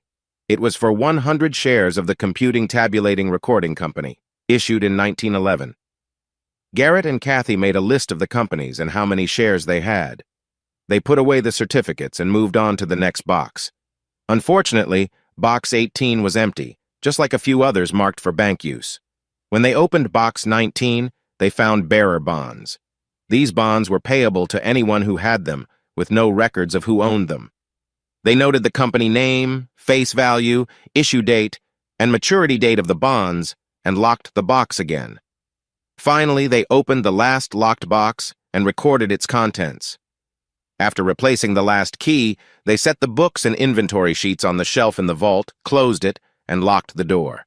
They left the bank, secured it, and went back to Garrett's apartment, where they enjoyed iced tea on his balcony as the evening settled over the small town. They waved to passing cars and sometimes called out to friends they recognized. Around 8:30 p.m., Kathy stood up and said, "Well, I guess I should head home, Garrett. Thank you for letting me stay at your place over the weekend and for letting me help look through the vault. I had a wonderful time." "When do you think you'll check the stocks and bonds to see how much they're worth? Garrett, you could be very wealthy. What if some of those companies besides Ford and Deere are still operating? I'm so excited for you. What are you going to do with all that money?" "I don't know what to think right now, Kathy. I need to talk to Mr. Douglas to find out how much everything is worth before I think about my options. I hope my mom doesn't get upset if she hears about this." The next day, they both went to work. Once Kathy caught up with her tasks, she started researching what they found in the bank and looked for someone who knew about coins and old money. Around noon, Garrett called Mr. Douglas to discuss what he discovered. Douglas wasn't available, so Garrett asked him to call back in the evening if he could. Mr. Douglas called Garrett around 9 p.m. that night. When he learned what Garrett wanted to talk about, he felt both excited and worried. He said, "Are you telling me that vault has held all that money and those certificates all this time?" "Yes. As far as I know, it hasn't been opened since my great-great-grandfather locked it when he closed the bank. No one has accessed it in many years. That's incredible. I really need to know a few things. You said that my grandfather left me the bank building and everything inside, but you also mentioned that the bank accounts had to be processed through probate and that the brokerage accounts were set to transfer on death. What does that mean for the stocks and bonds we found in the vault? Are they still valuable? And what about the cash? Is it considered a bank account since it was in the bank, or is it mine since it was in my bank vault and part of the bank's contents? You mentioned that the bank and everything in it was passed on to me through a special deed. Yes, that's right. You now own all the assets in the bank cash, stocks, and bonds because they were there when you took ownership. We need to confirm that the stocks were in the bank, and then we'll transfer them to your name. The bonds are straightforward. We should also determine the overall value of everything, including an assessment of the cash and coins, as well as the precious metals, as soon as we can. It is very important to keep the contents of that vault private. If people find out, there could be a risk of a break-in and loss. The security of that old vault isn't as good as modern ones. A skilled thief might get in easily. It would be wise to take the valuable items and bonds out of the vault and put them with a broker for safekeeping soon. I'll start looking tomorrow for experts who can properly assess the contents of the vault and help you protect it. The following week felt more routine than the last few weeks. Garrett went to work and then returned home to do some small repairs in his apartment. He even began to clear out some old items from the bank, organizing to see if anything had value. He planned to throw most of it away until Kathy stepped in. She believed everything was old but could be valuable to someone. She took over the items Garrett thought were junk and started to sell them like she had done with some earlier items from the bank. He asked her once about her search for a dealer for the coins. On Tuesday of the next week, Garrett received a call from Mr. Douglas. After exchanging greetings, Mr. Douglas said, "Garrett, I made quite a few calls last week, and my team has also looked into this. We found 3 brokers and 1 auction house interested in the currency, coins, and precious metals in your vault. Also, I have located a stockbroker who can evaluate your stock and bond certificates to find out their worth. He'll do this at no cost if you agree to open an account and deposit all the valuable certificates there. That's wonderful. I'm happy to do that. What about the cash and precious metals? That's a bit more complex. The auction house and 2 dealers will send someone to your vault to value the items. The other dealer wants you to bring the items to them. I suggest we start with the appraisals at your location first, and if we can't agree on those values, we can arrange for shipping to the 3rd appraiser.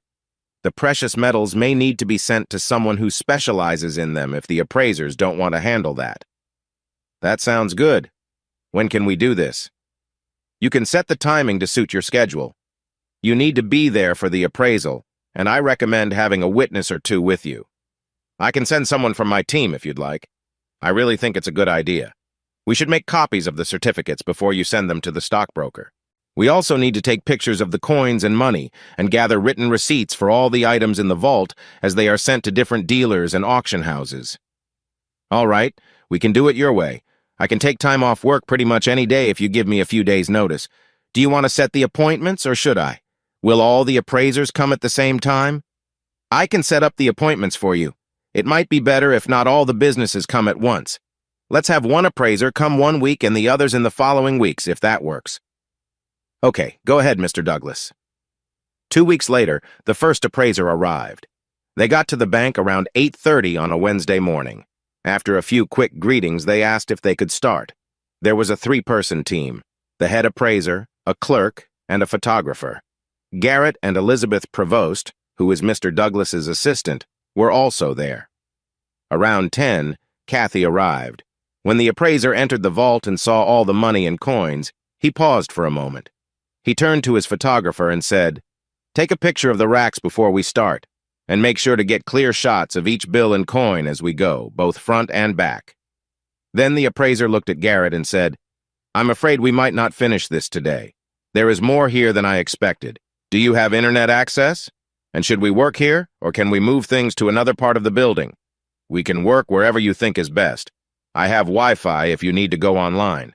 The network name is BOS, and the password is Gramps 2015. The team got to work right away with Elizabeth watching. Garrett and Kathy ran errands, bringing items from the vault as they worked. Around noon, Garrett offered to run to the cafe to get lunch, or they could all walk down for a more relaxed meal. The team leader chose to have Garrett bring back lunch.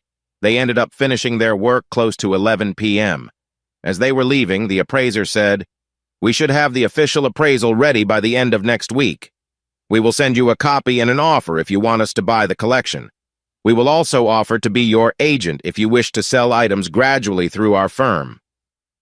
The following Tuesday, the auction house came and followed a similar process to what the coin dealer did for their appraisal. They were also supposed to send their estimate of the value and offer to sell the collection at a future date. The 3rd group of appraisers came the week after the auction house visit. When they saw the amount of cash and coins, they refused to check it on the spot, and Garrett would not allow them to move it, so they left without examining what was in the vault.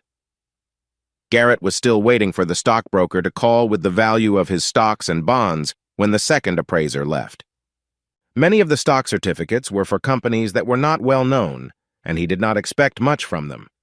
However, the broker and his lawyer thought that looking into it was a good idea. They knew some of the certificates were likely valuable because the companies were still quite popular. Ford, Union Pacific, and John Deere were a few examples.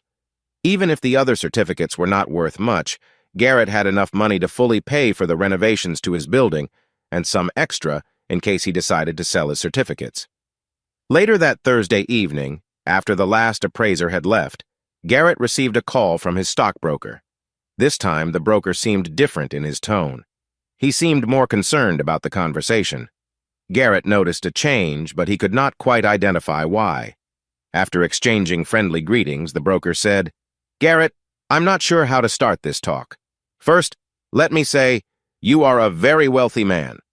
As we figured, some of the stock certificates you gave us were not worth anything. The companies had either gone bankrupt or disappeared in some way. This accounted for nearly half of the certificates. As you remember, many of the stock certificates were from very well-known companies that are still active. The tricky part was figuring out stock splits and some reverse splits. One of the certificates changed its name in 1924 and became quite famous. Over the years, it has gone through many splits and price increases. That certificate alone is worth over $500,000 now. You own 3,750 shares of IBM. The stock closed today at $170 each, totaling $637,500. Your shares from Ford, Union Pacific, and Deere are worth another $65,000. Additionally, 6 other companies that still exist add up to another $297,000. The bonds you provided that still held value totaled another $943,176, including their face value and any unpaid interest. If we can gather everything for you, we will have just over $1,942,000 to put in your account. All the bonds have matured, and we are currently working to collect the funds owed. That might take a while due to their age. However, the stocks have been added to your account, and you can sell them whenever you wish or choose to keep them. We are still looking into what happened to the money that should have come from the stocks. We will keep you updated on our search for it. Garrett sat in disbelief. He was at a loss for words and actions. He couldn't imagine such a large amount of money. He realized he didn't have to work if he didn't want to. His grandfather didn't work much either, but always seemed to have enough money. He managed a small farm, but it didn't bring in much. Garrett spoke up. I think I know where the money went. My grandfather gave me these stock certificates when he passed. He didn't work a lot, but always had what he needed. I think he received dividends from the stocks. His name was Jerome Mans, and he lived at RR 1 Box 174, the same town as I do. All right, that's a good starting point. We have the will and the documents to prove his and your ownership, so we can check this easily. Let me know if you need any help, Mr. Mans. Good night. Garrett sat on his balcony, looking over the main street of town. The streetlights turned on as night came. He couldn't stop thinking about his talk with the stockbroker. He had gone from having no place to stay to living in a nice apartment. Now he discovered he potentially had millions of dollars and could choose to live well without needing to work again. He was amazed. Eventually, Garrett felt sleepy and decided to go to bed. Even though he was tired, he struggled to fall asleep. He kept imagining all the things he could do with his newfound wealth. He thought about it again and again, trying to decide his next steps. Finally, he decided to stick to his routine until he found something he truly wanted to do. After all, that had worked for his grandfather. He made up his mind to make his apartment as cozy as possible and to restore the old bank building, either renting it as an office or using it for himself. The appraisers finally gave their estimates for the money, coins, and bullion. One dealer valued the whole collection at $970,000 and offered to buy it for $750,000. The auction house estimated the coins to be worth $900,000 and the bullion around $300,000, taking a flat 18% commission if Garrett chose to have them auction it off.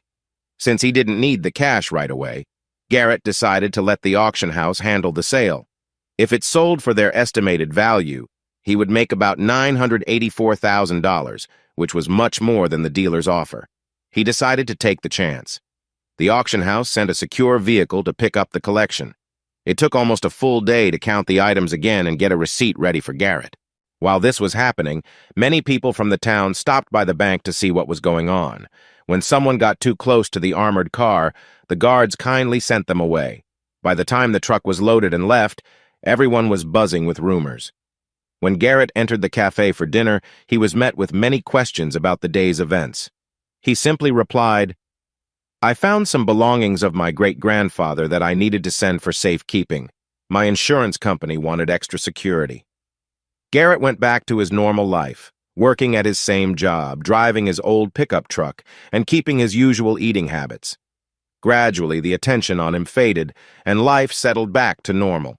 Garrett began to enjoy more meals at the cafe, where a mix of single people and a few married men gathered. During his visits, he started talking with Sarah, a waitress who was a couple of years younger than him. He eventually invited her out on a date. On Friday night, Garrett and Sarah went to see a movie.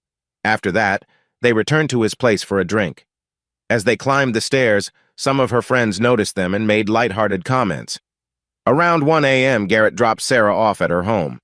While he wished the evening had gone differently, he wasn't entirely surprised. Sarah was known for being fun and lived up to that. Feeling a bit frustrated, he noticed they didn't have much in common. He decided to see the date as a learning opportunity and chose to move on. On Saturday morning, around 8:45, still feeling tired, Garrett walked into the cafe for his coffee, breakfast, and some chat. The usual crowd was there, a mix of local farmers and other residents enjoying their weekend. He spotted Bill, Kathy, and Sally, Bill's wife, and Kathy's mother sitting at their usual table. He went over and sat down like he always did when they were there. Kathy glared at him and stayed silent while Bill and Sally said good morning. Garrett said, "Good morning. Looks like it's going to be another hot one. Glad we can take it easy today. I'm not sure I could handle working in this heat." Kathy pressed her lips together and glared at Garrett before saying, "Well, maybe if you weren't out late you wouldn't be so tired." Garrett looked at her, shook his head, and returned to talking with Bill. Sarah approached the table, placed her hand on Garrett's shoulder, and said, "Good morning, Garrett. I really enjoyed last night. What can I get you for breakfast?" Kathy scoffed and said, "Yeah, I bet you did." Sally looked surprised and turned to Kathy. She asked, "What did you just say?" Kathy shrugged and replied, "You heard me. Can we just drop this? You know what? I think I've had enough." "I'm going to walk home," she said. She pushed her chair back and left the cafe quickly. As she stepped outside, she wiped her face as if trying to dry some tears. Garrett looked at Bill and asked, "What was that about?" Bill and Sally exchanged looks before Bill sighed and replied, "Garrett, if I have to explain, then you're not as smart as I thought." Garrett turned to Sally, who was looking at him closely. He shrugged and sipped his coffee. "Well, I guess I'm not as smart as you thought. I have no idea why she's upset today," he admitted, blushing a little. "Oh, is it a woman thing?" Sally frowned and said, "You guys always think it's something like that. Just think about what you've done lately. Maybe something will come to you." Sally glanced at Bill and said, "I'm ready to leave. How about you?" Bill nodded and stood up. As Sally walked towards the door, Bill calculated a tip for Sarah. He looked back at Garrett and shook his head. "Maybe this will pass, but it seems like you really messed up, Garrett. I guess I'll see you at work on Monday." Garrett shrugged and continued to eat.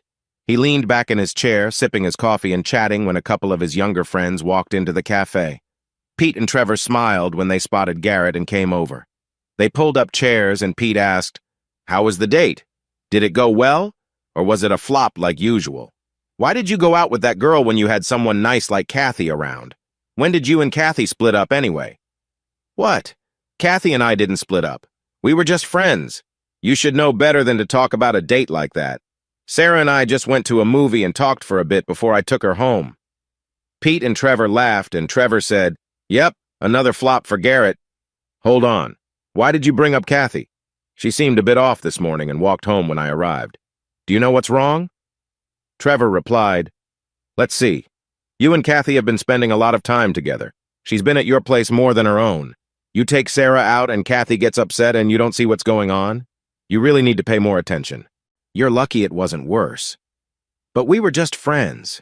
She was helping me organize my apartment and sort through some of my grandfather's old things. That's it." "Sure, but that might be why she turned us down when we asked her out after she started hanging out with you. She's just a friend but isn't interested in dating anymore.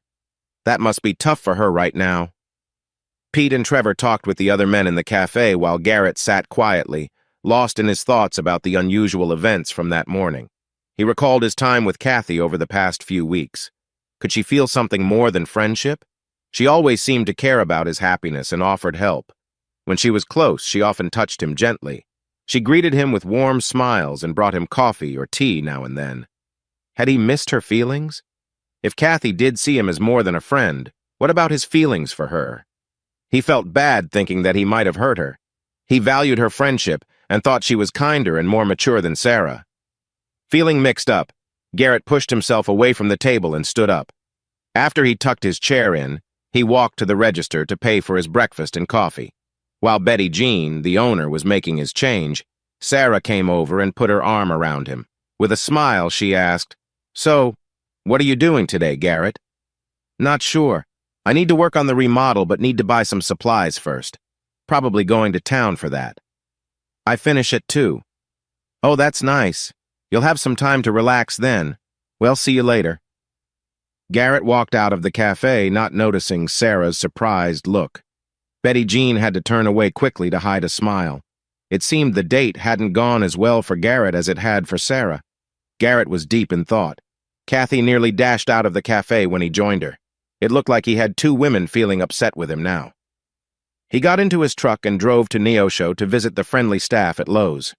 They were happy to help him find the materials he needed for the first floor of the bank. He hadn't figured out what to do with his second-floor apartment, so he decided to concentrate on the first floor for now. For some reason, business picked up slowly for the construction company Garrett worked for that summer. On a Friday, 3 weeks after his date with Sarah, Bill shared news with his crew. "I'm sorry, everyone, but we need to reduce our team size. We're going from 4 crews to 3, so the last 6 hired will need to be let go." He looked at Garrett and said, "Garrett, I'm afraid you're one of them. Each envelope has an extra week's pay to help you out. If things improve, you can come back. Sorry, everyone." Fortunately, the layoff didn't bother Garrett too much thanks to his inheritance and rental income. He felt for Jorge, who had a family depending on him. This was going to be difficult for them. On Saturday morning, Garrett was enjoying the quiet on his balcony when he noticed an unexpected visitor. His mother pulled up in her car, and instead of going to the cafe, which she usually avoided, she came up the stairs to his apartment. Garrett was thinking about how to react when he heard his door open and his mother walking around inside his home. This annoyed him for many reasons. It was common for family nearby to enter without knocking, but it was especially frustrating when his mother did this after how she had treated him. Just as he was about to get up to see what his mother was doing, she appeared on the balcony next to him. She looked down at him and remarked, "Well, this place sure looks rough. I heard you fixed up the apartments to rent, but if your place is any sign, your tenants must not have much choice. I've seen barns that are nicer." "Good morning, Mom. Why are you here?" "And thanks for the review of my home," he replied. "Don't get upset. We still haven't received the rent you owe your sister, and we need it. I was hoping to get something from you today." "Sorry, I don't have anything. I lost my job yesterday. I believe the attorney said he would put the rental value into B's trust fund. Have you talked to him?" "No, I haven't. You owe us that money, not her trust fund, and I want it. How much can you give me today?" "Nothing. I will call Mr. Douglas on Monday to check." His mother glared at him and said, "Oh, don't bother. He'll probably tell you to let him handle it, and we know what that means. We'll just have to manage without." With that, she angrily walked down the stairs and left. Garrett returned to his routine. He had some money, but no job. The fish were biting, so he decided to go fishing, camp out, relax on his balcony, and visit the cafe to catch up with friends. Occasionally, he saw Kathy, but their conversations were mostly polite and brief. As summer faded into fall, Garrett went back to college and attended his classes now and then. More often, he could be found in the student union playing cards or pool, but he showed up enough to keep a decent grade average. On New Year's Day, Garrett went to the cafe for his regular coffee. This time, the conversation was serious. There had been a party at a home owned by one of the landlords that Kathy and her mother worked with. It seemed the landlord's son had acted in a threatening way towards Kathy. She tried to escape, and fortunately, others stepped in to help before things got worse. Kathy ended up in the hospital, leaving Garrett filled with anger about what had happened. After breakfast, Garrett got into his truck and drove to the hospital. On his way, Garrett stopped at Walmart to buy some flowers and a cheerful card for Kathy. When he arrived, he walked into the room and found Kathy in bed with her mother sitting nearby. Sally looked up when Garrett entered. Her eyes grew wide for a moment before she smiled and said, "I'll step out for a minute." Kathy turned to Garrett, her face showing her pain. "Garrett, what are you doing here?" "I heard you were hurt and wanted to check on you." He put the flowers on her small table and sat beside her. He gently held her hand as she took the card. "Kathy, I'm really sorry. I didn't know what was happening, and I've missed you." "What do you mean, Garrett?" she replied, her voice filled with concern. "I should have been more aware. I'm sorry this happened to you. You know this isn't the first time he's done something like this. My father helped him out before, and he'll probably do it again. If he walks free, I will make sure he faces the consequences." Kathy tried to laugh, but winced in pain instead. She said, "Garrett, you silly. I guess I should have mentioned something too, but I thought we were okay. When you went on that date, I just couldn't handle it." Kath, I never thought it would matter. She was just friendly like she is with everyone, and I asked her out like others do. I don't know why I kept trying. It was a bit like a game. She turned me down a few times, and I still kept trying. I thought it was funny to flirt, but she's not very smart. Even before you got upset, I decided it would only be one date with Sarah. I was always wishing I was with you. I didn't realize you saw us as more than friends, and I didn't want to mess that up, but I did. Tears welled up in Kathy's eyes. Her voice trembled as she reached for Garrett again. After you, I only went on 2 dates with different guys. They just weren't like you, Garrett. I kept thinking about how much fun we'd have together if you were there, but I didn't know how to fix it. Well, it's better now, Kath. Can we stay friends and maybe see where this goes? I want to spend more time with you. Kathy interrupted him, saying, "You silly. What do you think we were doing? We spent time on your balcony, went into town, swam, camped, and fished. It was just us. Isn't that what dates are?" "Yeah, I guess they are. But I didn't realize." Kathy smiled and said, "Well, now you know. Okay?" Just then, Garrett heard a noise and turned to see Sally standing in the door with a smile. She said, "I guess it's true. It's nice to see you two together again. Now try to stay that way. Garrett, if you're going to be here for a bit, can I go home and clean up? I'll be back around 1 or 2. "Yeah, that's fine. I'll keep an eye on her for a bit." Chapter 8. After Sally left, Garrett took her seat and started talking with Kathy. They caught up on their lives, then shifted to a topic that needed discussing. Kathy said, "Garrett, I'm really sorry your father had to let you go. Have you found another job?" "No, I haven't been looking much. I signed up for college again. I'm taking business classes and some courses in construction and project management. I like working with my hands, but I'm not sure what I want to do after I graduate. I do know I want to stay in the Guard for at least 20 years. I was promoted to sergeant last month, and the captain is encouraging me to join officer candidate school after I get my degree.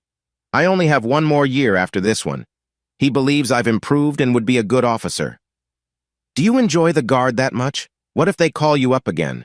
Have you thought about sticking with construction, or maybe property rentals, or both? You know I got my real estate license to help out in Mom's office. I see so many houses and buildings that are good investments. You could buy a place, fix it up, and then sell it. Yeah, I guess I could go into construction or rentals, but I'm not sure. It's too bad many houses in town are still vacant. Some of them are beyond repair and wouldn't sell for much even if they were fixed. I think I will still aim for officer candidate school and stay with the Guard. I can keep a part-time job, serve in the Guard, and manage comfortably. Gramps left me enough support." "Is that all you want? Just to get by? I can support you if that's your choice with the Guard. But we should aim for more than just enough. Even if you didn't work in our town, there are opportunities elsewhere." "I'll think about it, Kathy. I do enjoy remodeling and building, and I could set my own hours if I worked on my own projects. That idea appeals to me." After Kathy got out of the hospital, she and Garrett were seen as a couple again. They spent time together like they used to. 3 months later, Kathy's attacker, Jeffrey Goddard, went to trial. This time, his connections didn't save him. He was given a 3-month sentence and required to go to an alcohol treatment facility. Neither Kathy nor Garrett was completely happy with the result, but at least he faced some consequences. On April 1st, Kathy came to Garrett's place right after work and playfully sat on his lap. After greeting him, she said, "Garrett, I heard some exciting news. You know the White Oak cabinet shop that burned down in Neosho about a month ago? Well, they just signed a contract to buy the old Eagle Peacher plant here in town. They're planning to set it up to build cabinets. They will move all their work down here. They have 43 workers now and plan to hire at least 7 to 10 more.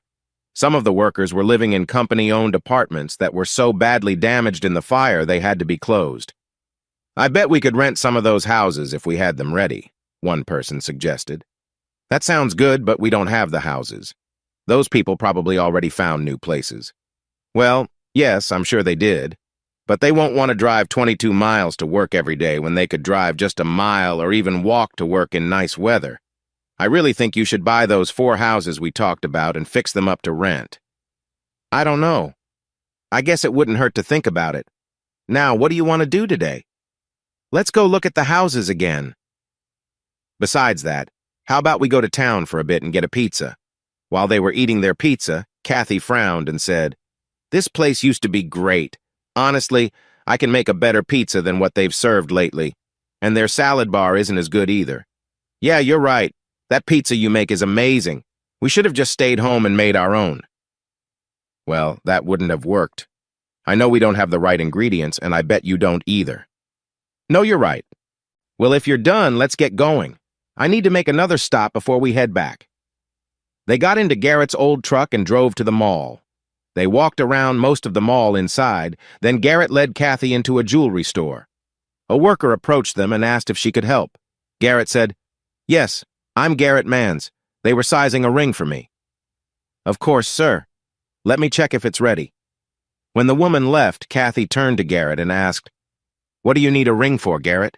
You don't wear jewelry." "No, I don't, but it's not for me.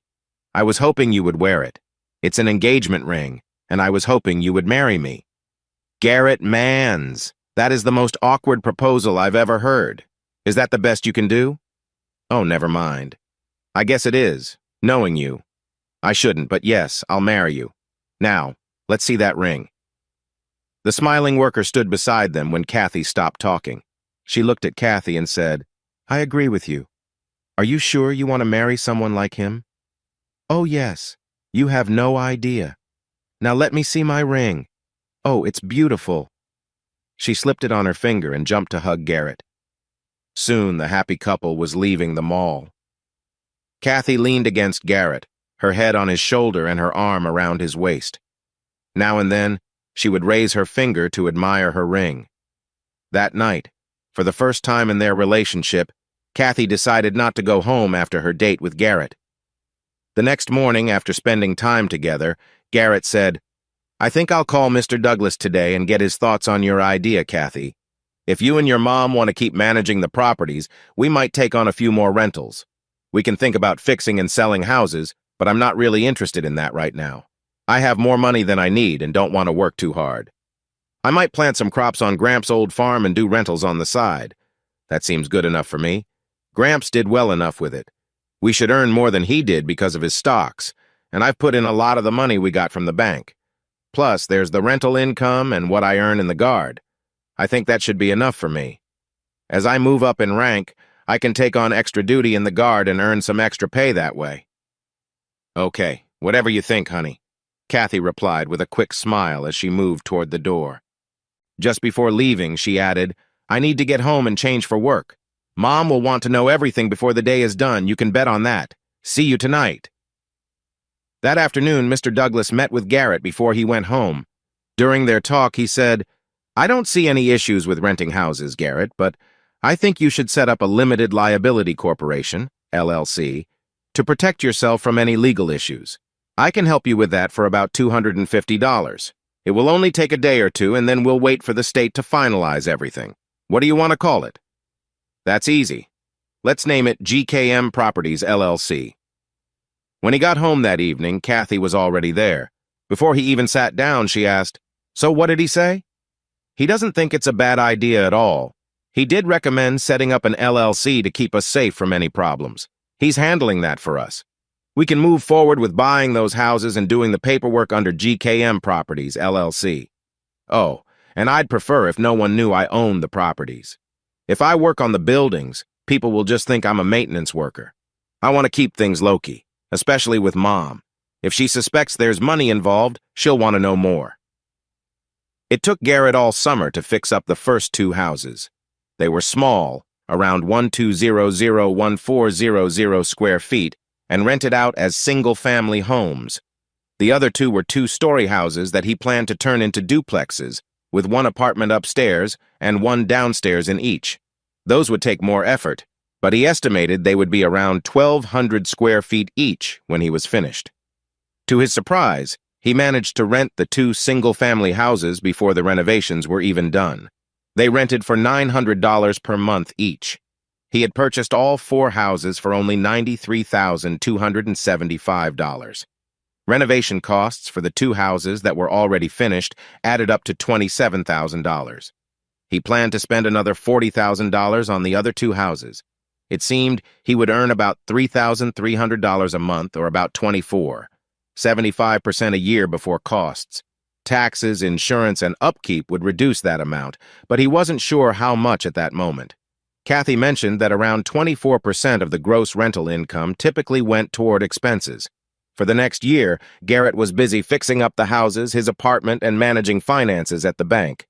He attended a wedding in June, but the honeymoon only lasted a week before he and Kathy got back to working on their goals. They also took some moments to fish and relax by the river. Once the houses were finished, Kathy and her mother took care of the rentals just like they did with the apartments at the bank. They still had not decided what to do with the office space in the bank building. They thought it should be an office because of the vault, so that is what they worked on.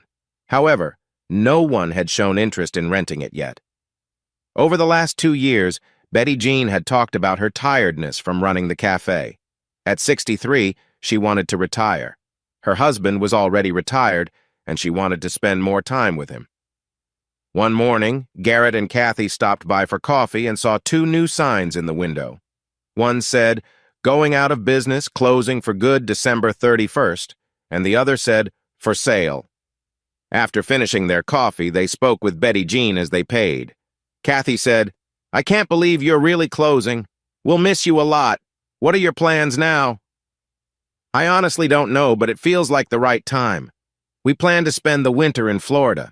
I just hope we have enough money to enjoy our retirement comfortably. We won't spend a lot, but we want to have some fun." "I completely understand. How much are you selling the business for?" "We weren't sure, but we thought we'd ask for $170,000. Kathy looked surprised, just as Garrett did. She exclaimed, "Oh, Betty Jean, I know you have a good breakfast and lunch business, but do you think that's a bit too much? We realize it's a lot, but we need to cover our costs and the realtor's fees once we list it." "What do you mean? Is the building rented out? And how much longer is your lease?" "Oh, no, dear. We don't rent the building. We own both buildings and rent out the apartments above like Garrett does with the bank. We bought them when we remodeled. Remember? We got them just before starting that project." "Oh, I'm sorry. I didn't know. I think the $170,000 price is still a bit high, but it's not as bad as before. We know it's high, but we wanted some space to talk about it."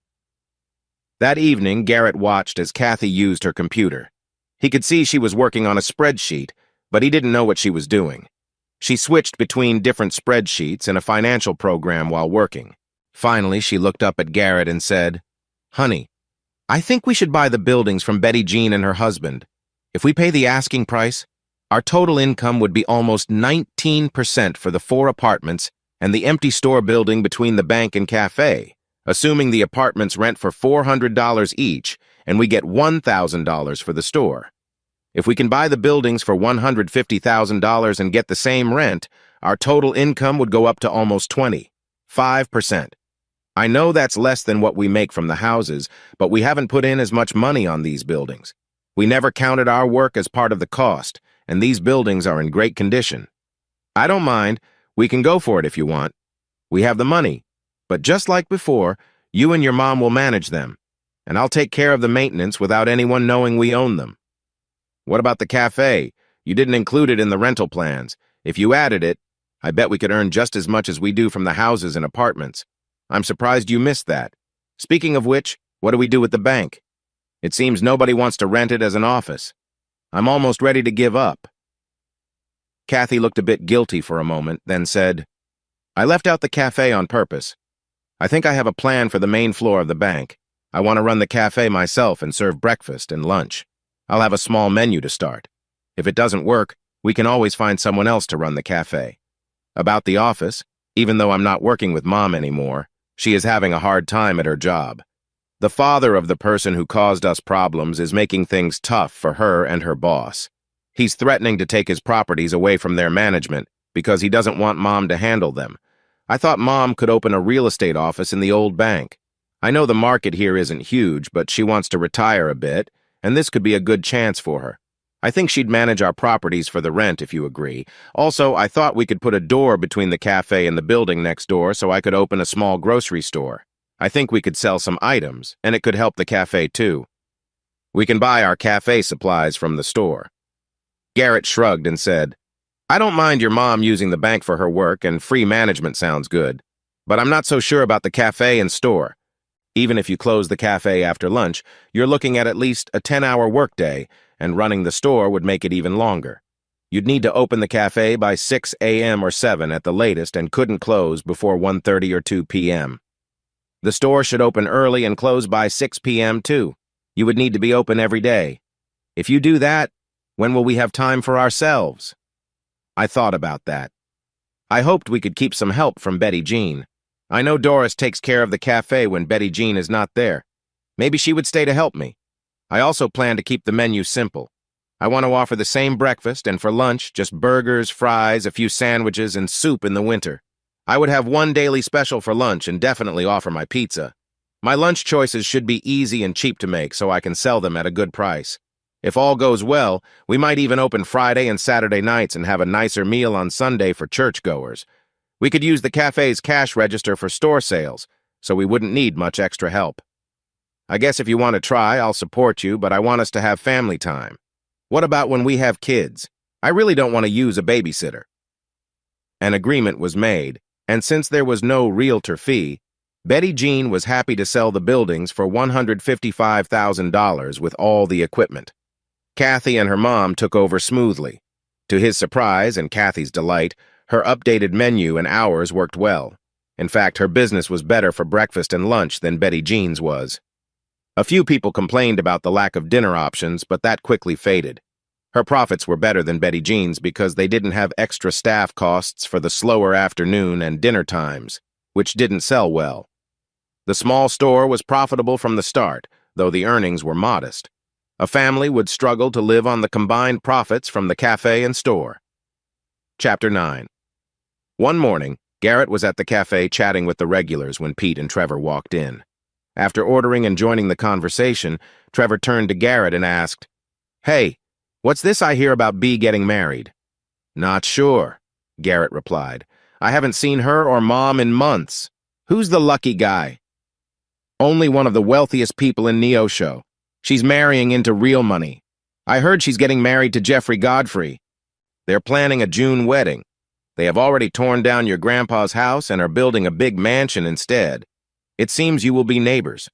Kathy overheard part of the talk and said, Oh no, does she know what he's really like? She turned to Garrett and said, We need to tell her. I don't know if she does or not, but telling her might not help. I think we should get a copy of the article about his court dates and give it to her. It probably won't change anything. He knows how to charm people, especially women.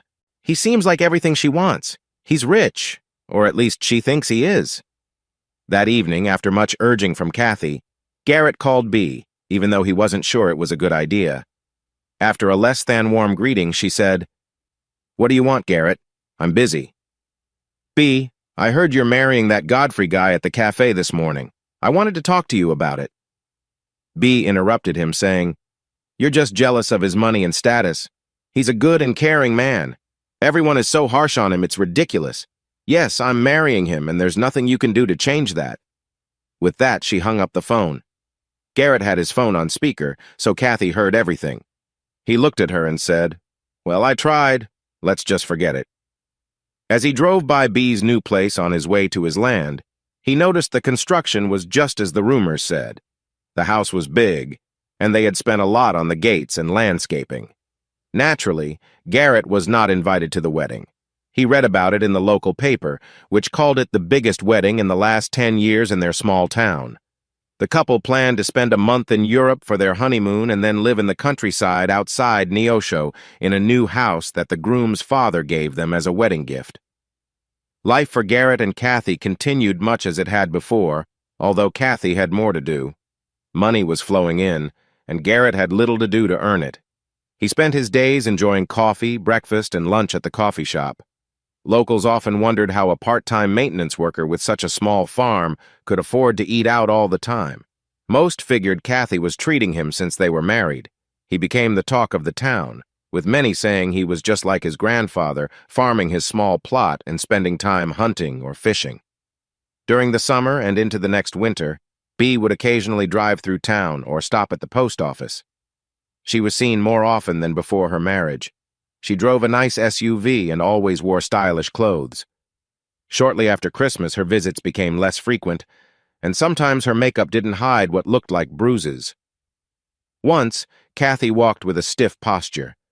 She and Garrett talked about her situation, but knew they couldn't help her until she asked. They just hoped she would seek help before it was too late. Garrett didn't have strong feelings for her, but she was his sister, and he felt sorry for what might be happening to her. No one deserved the hardship she seemed to be facing. One cold, damp evening in March, Garrett heard someone slowly coming up the stairs to their apartment. He listened to see if it was one of their neighbors before he returned to his book, sipping his drink. The outer door opened, followed by a soft knock at their door. Since Kathy was in the shower, he sighed, set down his glass and book, and went to see who it was. When he opened the door, Beatrice stood there in tears. She looked in a bad way. There was a bruise on her arm, and her face was slightly red. She glanced at Garrett and said, "I know you might not want to help me, but can I stay here tonight, Garrett?" Garrett thought about sending her away, but he couldn't bring himself to do it. She was his sister, and she seemed to need help. Just as she started to turn away, he opened the door wider and said, "Come in, Bea. You can stay in the spare room tonight." Kathy heard them and came into the room wearing her robe and drying her hair. She noticed Beatrice and said, "Bea, what are you doing here? You look terrible." Bea started to cry and sank into a chair before saying, "You were right. He's controlling and harsh. He changed after our honeymoon. I went to Mom for help, but she told me to accept it since he provides for us, and that if I weren't so spoiled, he wouldn't have to be so tough on me. I went home from shopping today, and he was with his secretary. I didn't know what to do. I put my things away but could hear them laughing afterwards. Later, he pushed me against the cabinets when I told him I wanted a divorce. He laughed and told me to leave. I refused, but he actually threw me out. I went to Mom and she said I should fix things with my husband, but I just can't do that." Kathy moved to Beatrice and held her until she calmed down. "Come on, let's get you a hot shower. Then we'll get you settled for the night." Things only got worse for Beatrice after that night. She did file for divorce, and after a quick process in court, she discovered that the prenuptial agreement she signed on her mother's advice was very much against her interests. In the agreement, she had agreed that if they divorced, she would only take her personal belongings and a certain amount of money for each month they were married, limited to a maximum amount. Sadly for Bea, this meant her ex-husband got the house and land, even though she owned the land before they got married. After the divorce, Bea was starting fresh with nothing but her clothes and a little bit of savings. She didn't have a job and lacked the education needed to find one. True to form, her mother refused to help her, and even wanted rent for Bea to stay in the family home again. So she ended up living with her brother Garrett, which he did not like. Even though she was living in her brother's home without paying rent, Bea still complained often. She talked about how the apartment was too small and how she disliked having to go to the cafe for meals that she thought were too simple. Most of all, she did not enjoy being around the local people. One evening, everything came to a head. Beatrice was particularly upset when she stormed out of the bathroom, shaking a bottle of shampoo. She threw it down and shouted, "You didn't buy the shampoo I use. I told you what to get, and this isn't it. Honestly, I don't understand how you get anything done." Garrett jumped from his chair and stopped Bea as she tried to confront Kathy. "Enough! I've had it with your attitude. We took you into our home when you were struggling, and all you do is complain. This stops now. You'll treat Kathy and me with respect, or you'll have to find another place to stay. If you can't speak nicely, then don't say anything at all. You will use what we decide to buy for our home, and if you don't like it, you can get a job and buy what you want. At the very least, you'll use what we buy and keep quiet about it. Starting tomorrow, you need to work for your keep or leave. You can help Kathy at the cafe, or you can come help me at my job, but you will work. From now on, you should help keep the apartment clean. You're not a guest anymore. You need to start cleaning up like we do, If you don't want to do that, then find a job that pays so you can take care of yourself and get your own place."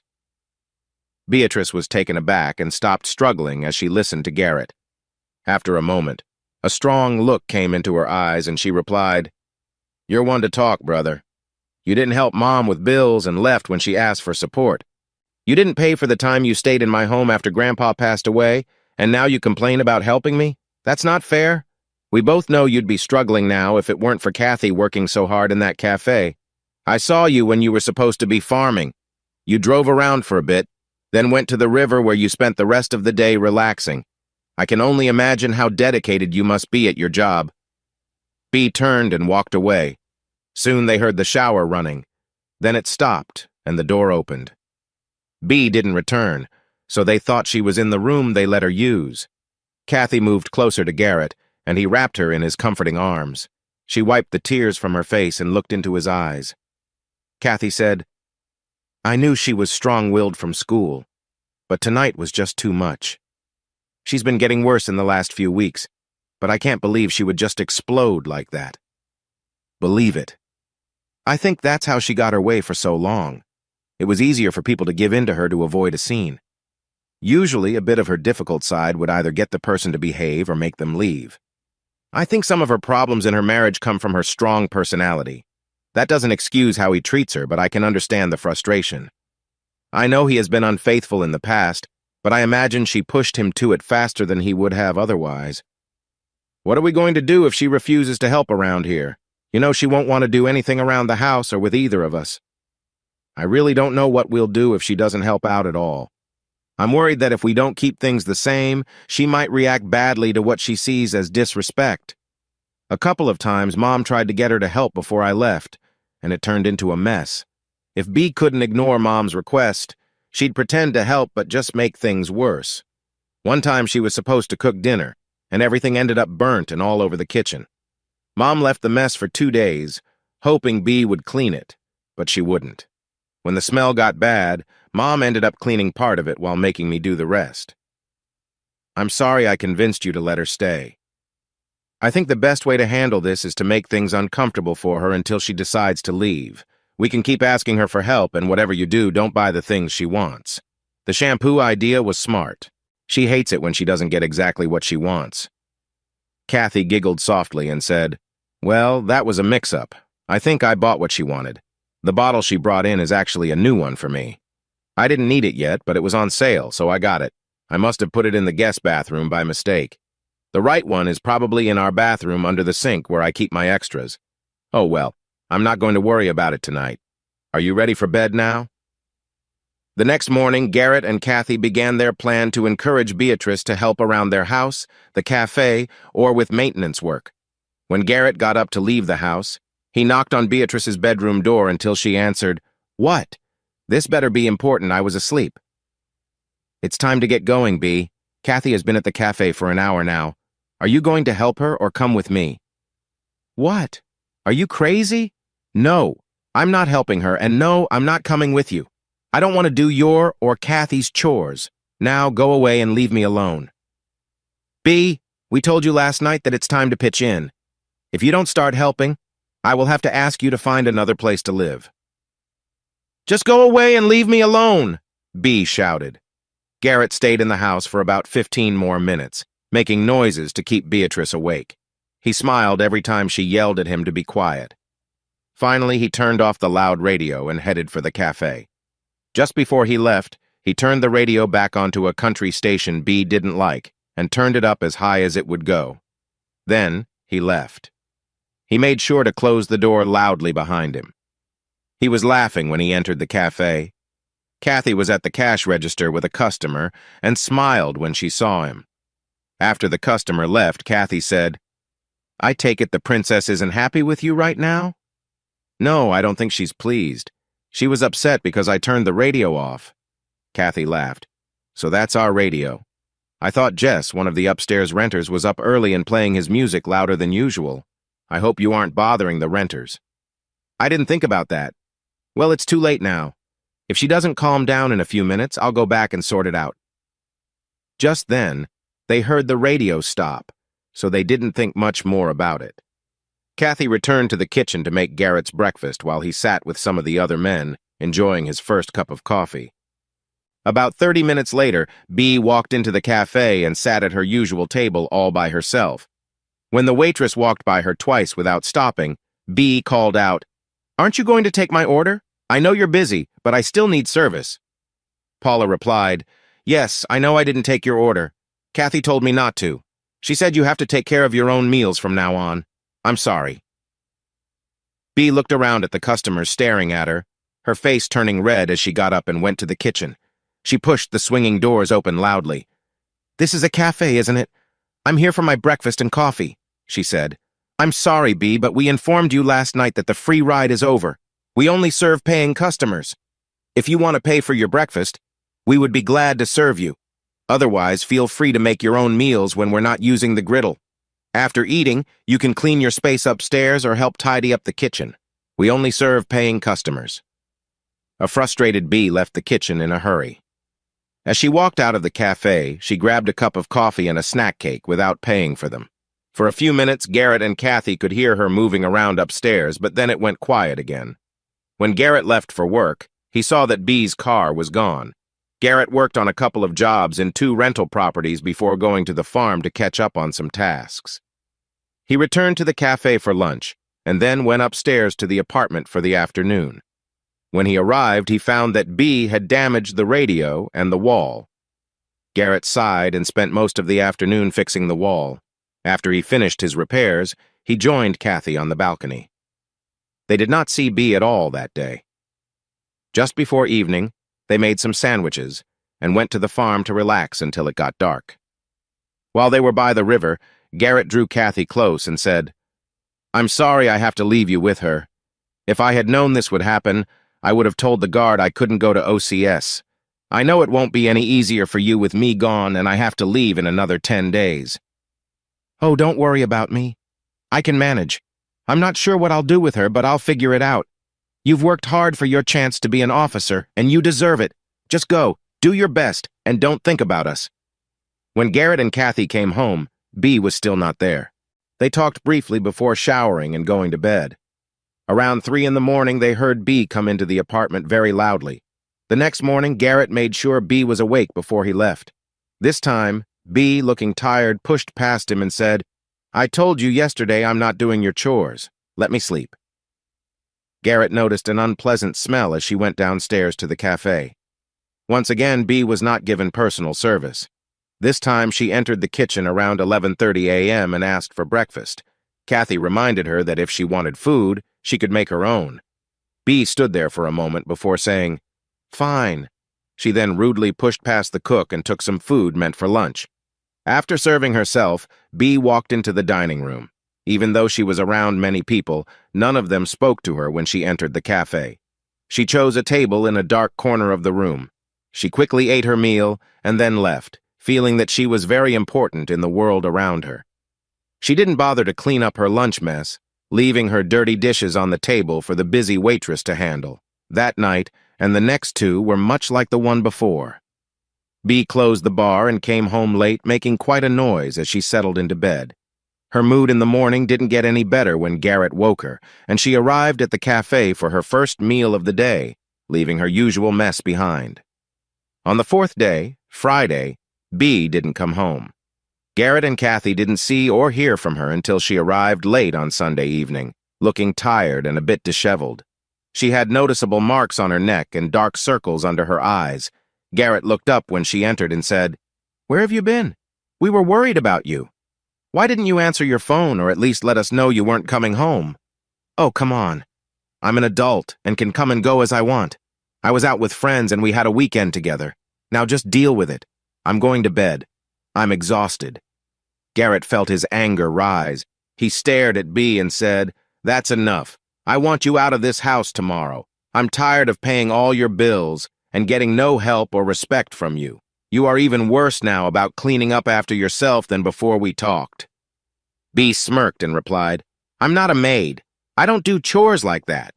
Find me a good job with decent pay and I might think about it. Until then, keep your attitude to yourself." She turned and went into her bedroom. Soon, she emerged, cleaned up, and returned to her room where she turned off the light. The next morning, as usual, Garrett woke Bea before he left. After she had her brunch and went out, Garrett and Kathy packed all of Bea's things into bags and boxes. He drove her belongings the 17 miles to his mother's home. He was unable to get the door open, so he left Bea's things on the screened back porch. He was surprised the yard needed mowing and hadn't noticed the for sale sign almost hidden by a bush next to the mailbox. When he returned to their apartment, Garrett replaced the door lock so Bea couldn't get in when she came back. He taped a note to the door telling her that her things were at their mother's home and that she could stay there for a while. Once again, just before 3 a.m. Bea returned home after a night out. This time, the door didn't open for her. She finally noticed the note on the door and pulled it off to read it. After reading the note, she began knocking and calling for Garrett. Finally, Garrett got out of bed and walked to the door. He didn't open it but spoke to Bea through it. He said, "Bea, we gave you every chance to stay and help around here. You refused to contribute and were disrespectful to Kathy and me. I warned you many times that if you didn't change, you would need to find somewhere else to live. I took all your things to Mom's today. You can stay there for a while. There's no way you can drive over 450 miles with my stuff and make it back to your bed. Just let me in so I can sleep. I'm tired." "What do you mean? Mom's place is only 17 miles away. What's with the 450-mile talk? Like you didn't know. Mom's work closed down and she had to move to St. Joseph to keep her job. That's why her house is for sale and you haven't seen her in 2 months. Now let me in." "Well, I didn't know. She never told me anything. Anyway, she still owns the house, so go stay there. That's where your things are." Bea kicked the door in frustration, then went back down the stairs to her car. Garrett followed her to the balcony and watched as she drove away. She seemed to be driving fine, so he decided not to follow her or tell anyone about it. Neither Kathy nor Garrett saw Bea again before he left for training, but they started to hear stories about her. She was often seen at local bars, talking to city cowboys. People said she often left with those in nice cars. The morning before he left, some cafe workers teased him about leaving Kathy to work while he went off to train. One joked, "I didn't know summer camp started this early. Why are you leaving right after college? I hear you're going to be gone for nearly 6 months." "Oh, nothing much. They just wanted me to attend a school. When I get back, I'll have a new job that needs this training," he explained. "I thought you were a medic. They can't turn you into a doctor in 6 months, so what's this about?" "It involves a lot of things: managing people, tactics, basic skills, and so on. Just regular military training." "Yeah, right. You're just figuring out how to get more from the government while leaving Kathy to work hard here." On Saturday, Garrett set out for the long drive to Fort Benning, Georgia, where he would attend officer candidate school, followed by the infantry officer's basic course before returning home. He was lucky enough to be going through his guard training with active Army personnel instead of on weekends and summers with state instructors. By doing this, he would finish the course and earn his commission in just over 6 months instead of 2 years. When Garrett returned, he made sure no one knew about his new status. He found he liked being seen as one of the guys and not someone serious. He probably had more money than most families in town, and with his guard pay, he had a decent income. This way, he could just fit in with the good old boys. After coming back, Garrett continued to do some small repairs on places owned by GKM Properties, LLC, and tended to his small piece of land. These were not full-time jobs, so he had plenty of time to fish and relax. He never went back to his part-time job with the construction company. His reputation as someone who didn't do much continued to grow. Now and then, local gossipers would say it was too bad poor Kathy had to work so hard to support him. On top of that, he was rarely home because he was always away serving in the Guard. On Halloween, after Jeffrey and his new wife had been married for 17 months, they threw a big Halloween party at their house on a piece of land that used to belong to Beatrice. True to his character, Jeffrey picked out a young, attractive guest in a bold costume and started flirting with her. This made his wife, Penny, upset, and she let him know. As they both drank more, their argument grew louder. In a moment of anger, Jeffrey pushed Penny, and things quickly escalated. Sadly, she was holding a new bottle of alcohol they had added to the punch. Out of frustration, she threw it at him, and it shattered, spilling the liquid everywhere. This might not have been a huge problem, except that some of the flammable liquid splashed into a jack-o'-lantern with a candle inside. With a whoosh, the alcohol caught fire. The flames quickly spread through the house, igniting the carpet and then the wooden parts. It was after midnight, and all the guests were trying to get out of the burning house. Eventually, someone remembered to call the local fire department. They arrived in 17 minutes from the time of the call, which was good for them. By the end of the night, Jeffrey was in jail for hurting his wife, and his house had burned down. The next morning, everyone at the cafe was talking about the party, the fire, and Jeffrey getting arrested. Life moved on for Garrett and Kathy. He hunted and fished, taking it easy and only working when needed, like fixing rentals or doing chores on the farm. Garrett also spent some days each year helping with guard duties. Kathy joined him when she wasn't busy at the cafe or store. Jeffrey's behavior kept the gossip going all winter after his fight with Penny. He was actually found guilty of assault because his father's powerful judge was unavailable due to surgery. Another judge looked at Jeffrey's past, listened to everyone's stories, and convicted him, giving him a 1-year jail sentence. While he was locked up, Penny filed for divorce and, because of the situation, contested the prenup she had signed. She ended up with almost all of Jeffrey's money, nearly $1, $7 million. The judge decided that the house, land, and other properties Jeffrey owned were worth that before the fire, giving her a fair share of 50% of the couple's assets.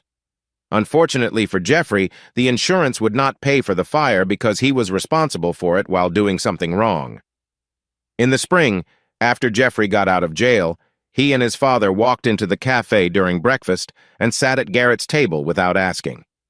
This was common in the small cafe, but usually people who did this were friendly with their table mates. That was not true for Garrett and the Godfreys. Jeffrey had just been released from jail early, and people in town thought it was because of Mr. Godfrey's influence, not because of overcrowding. Anyway, Garrett planned to leave when they sat down with him. Mr. Godfrey, the elder, placed his hand on Garrett's arm and said, "Please, Mr. Mans, I have a business idea for you. Could we talk for a moment?" Garrett hesitated, but then sat back down and said, "I guess. But I can't see what business we might have together. As you know, Jeffrey received the house and land after his divorce from your sister. I'm sure you heard about the fire and the problems he has faced since. I won't go into detail, but they have possibly turned into an opportunity for you. I understand your family owned the 20 acres he now has for over 100 years before he got it in the divorce. He really needs some money, and we thought you might like to buy the land back for a fair price." Garrett frowned. He would love to have the land back. He just wondered how the Godfreys defined a fair price and how they planned to take advantage of him if he went through with the deal. What he said was, "I might be interested, but I don't have a good-paying full-time job. I do some crop farming and take care of a few rental properties for GKM properties. That and my pay as a guard help keep food on our table. Kathy barely earns enough here with the cafe and store. We have thought about that, and I believe I have a way for you to buy the land and bring that small piece back into the family farm. Land around here is selling for about $2,500 per acre.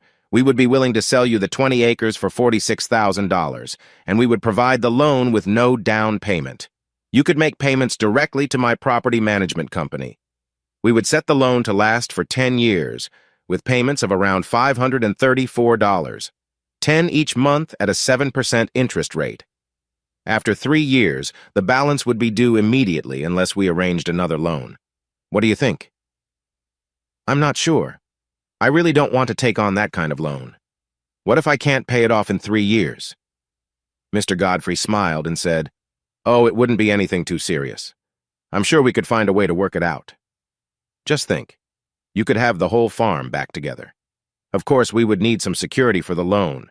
Your land would be used as security for this deal. That way, we can do it without any upfront payment. No early payment fees. What if I'm late on a payment?" Mr. Godfrey laughed and said, "We're neighbors. Being a day or two late is not a problem. If you miss a payment, you just have to pay a small fee and catch up when you can. You can also pay off the loan early with no trouble. If you can gather that kind of money, we would be more than happy to accept it." The Godfrey men chuckled after that. "This sounds too good to be true, but I want to have the farm all together again. Let me talk to Kathy. Just a moment, please." The Godfreys smiled, and Mr. Godfrey said, "Of course, speak with your partner. If you need her opinion to decide, I understand completely." Garrett felt a bit frustrated by the suggestion, but smiled and said, "Thank you. I won't be long." Garrett went into the kitchen and quickly explained to Kathy what the Godfreys were offering. He said, "I really want to get the land back together, and I can also use the extra farmland. Plus, I think this is a chance to turn the tables on them. I'll get them to include a clause in the contract that allows us to pay off the loan early. Instead of letting them keep the loan, we'll give them a check when everything closes. That way, they won't benefit much from interest or the land. I think they're trying to take control of the rest of the farm because they don't realize we have other options. They believe I won't be able to keep up since I only work part-time, and then they would end up with the rest of the old farm." "Sounds good to me. If you want to move forward, go for it. But how will we add it to GKM with the rest?" "We'll just buy the land, then do another deed transfer to move it to GKM. It will cost a bit more, but shouldn't raise any questions. When we pay him with a cashier's check, I'll say I resold it to GKM for a quick profit. You know I've been wanting a new truck. I'll tell him I sold it to them to pay for that. With my good reputation, I'm sure he'll buy it, and I bet he won't be happy with how it turns out." Garrett returned to the table looking worried. The Godfreys seemed anxious. Garrett said, "I'm not sure. Kathy thinks we can't afford the payments and that we don't need extra land. She says I don't take very good care of what I have and she doesn't want more to manage." "Well, maybe we can find a solution. Don't give up. What if we lowered the price to $2,000 an acre, increased the interest to 8%, and shortened the loan to 8 years? We need to keep the monthly payments around $500 since that fits Jeffrey's budget. This would be a fantastic deal for you. You get the land for much less per acre than it's worth, and you only have to pay for it for 8 years before it's all yours." "Okay, but Kathy will be unhappy with me. I'll check if Grandpa's lawyer can help us with the deal." "Oh, don't worry about that. I have a standard real estate contract in my car. We can fill it out and use it, no problem." He turned to Jeffrey and said, "Please go to the car and get my briefcase so we can finish this deal." Mr. Godfrey wrote up the contract quickly, signed it, and then handed the pages to Garrett for him to sign. Garrett read the contract and started to sign, then pretended to hesitate, saying, "I don't know. I think I should have my grandfather's lawyer look at this.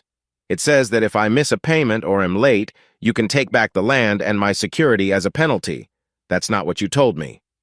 "Oh, don't worry about that. See here? It says you can make a late payment if we all agree, and here it says you can pay it off early like you asked. It's not a problem. That wording is in all contracts, but it's mainly for legal reasons." "Well, fine.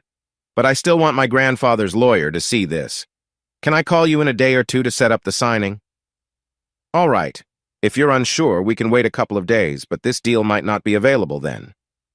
However, we can move forward with the agreements about the property, Mr. T," Godfrey said, sounding a bit irritated. Garrett, staying calm, added, "That's fine. I just want to get this done. We can work out any other details later." Mr. Douglas nodded. "Let's keep it straightforward. If everything checks out, we can go ahead with the signatures." Mr. Godfrey looked over the contract again, then slid it across the table to Garrett and Kathy. "Just sign here, and we'll be finished." As they signed, a feeling of tension filled the room. Mr. Douglas observed closely, making sure every detail was covered. Once they were done, he turned off the recorder and said, "Now that the paperwork is finished, let's all stay in touch during the transition." "Absolutely," Garrett said, feeling relieved. As they got ready to leave, he felt good about how he had handled everything. After saying their goodbyes, Garrett felt a burden lifted. The land deal was a big turning point, and he was excited to see how it would change his future. As the president of the company, I usually sign the business documents. I understand, and that's your right. However, the property owner also needs to sign the documents, or you need to show a power of attorney allowing you to sign for him. I must insist. That is, after all, the legal way to do this. The Godfreys glared at Mr. Douglas, and the elder handed the contract to Jeffrey. He said, "Here, sign where I've signed."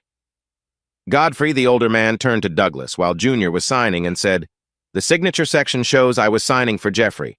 This is completely legal." Mr. Douglas smiled and replied, "Just humor me. Now we know this is a legal agreement." Jeffrey pushed the papers towards Garrett and Kathy and smiled as they both quickly signed the document. Godfrey, Sr. took the signed contract and said, "Thank you. I will have my assistant send you your copy in a week or so. Now I must go to another appointment, so please excuse me." "I'm sorry, but we need our copy of the contract now, and there is one more thing we need to discuss. I want to make sure that there is no prepayment penalty in this deal and that Mr. Mans can pay off the loan at any time. Is that correct?" "Yes, of course. It states clearly in the contract that he can pay it off whenever he wants." Both Godfreys laughed and turned away from the three on the other side of the desk. Godfrey, Sr. handed the documents to his secretary and said, "Here, make copies for everyone and make sure we all get 2 copies and 1 original. Please hurry. I have another meeting." After the secretary returned and handed out the papers, Godfrey stood up and started for the door. As he walked away, he said, "I really must get to my next meeting. I'm sure Darla can show you the way out." Mr. Douglas said, "Not so fast, please.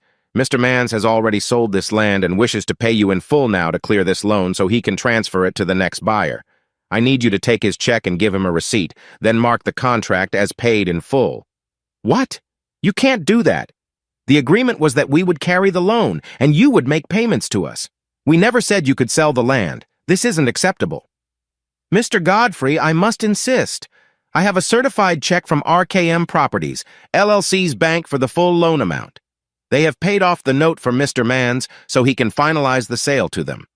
If you could prepare a receipt for this check and mark the contract as paid in full, we can leave and let you get to your next appointment.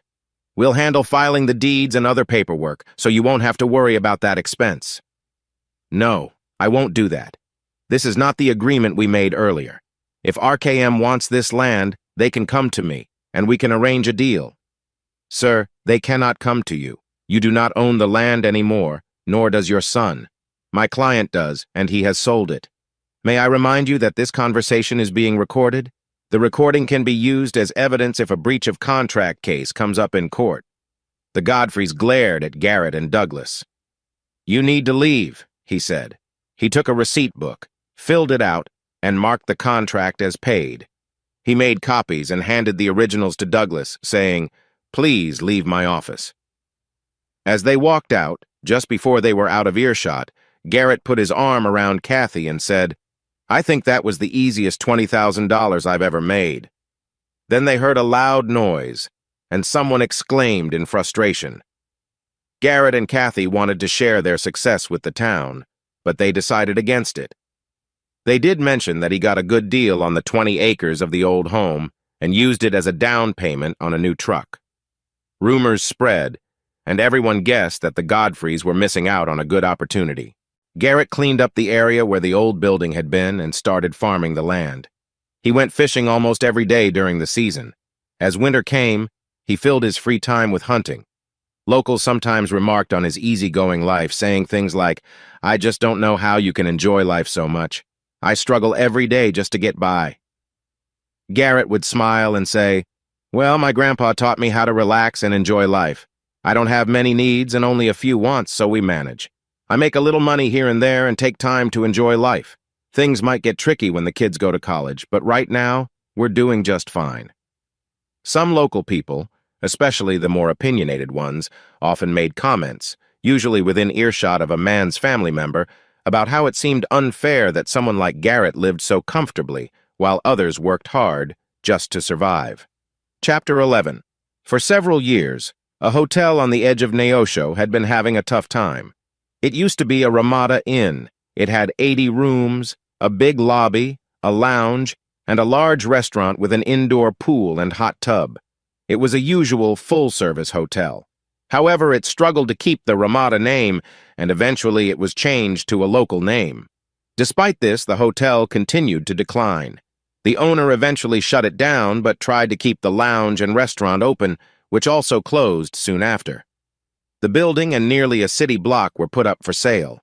Many times, as Garrett and Kathy drove past the lovely brick building, which still looked great outside, he would talk about its potential.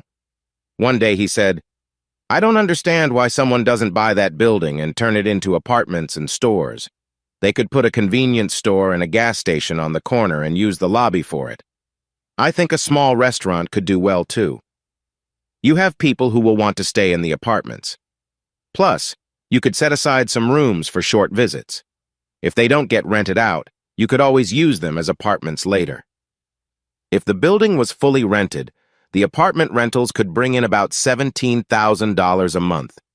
It's hard to say how much the restaurant and convenience store would earn, but I'm sure it would be a good amount.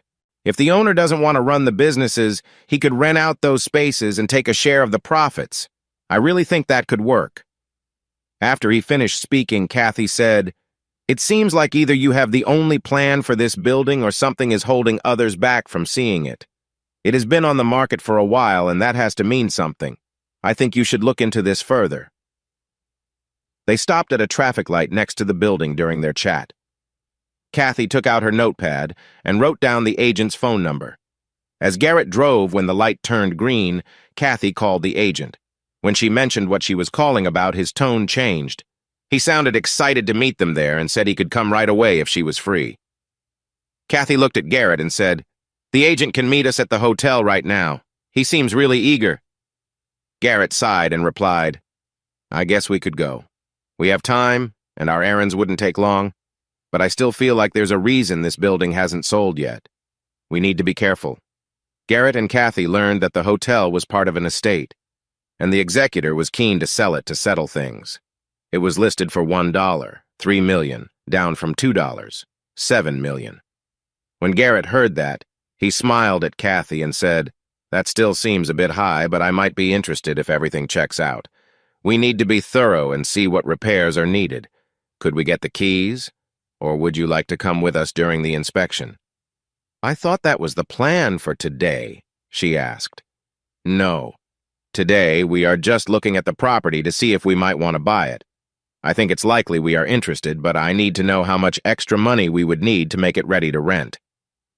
"How long do you think that will take?" "I'm not sure yet. I think I can do my inspection in 3 or 4 days if I can access the building." "Oh, I can't spend that much time here with you. I'm sorry, but that won't work for me." "Then I suggest you find someone to stay with us during the inspection or let us in without you. Otherwise, we might need to walk away from this opportunity. I want to make a smart choice about buying this property, so I need to check it out closely first.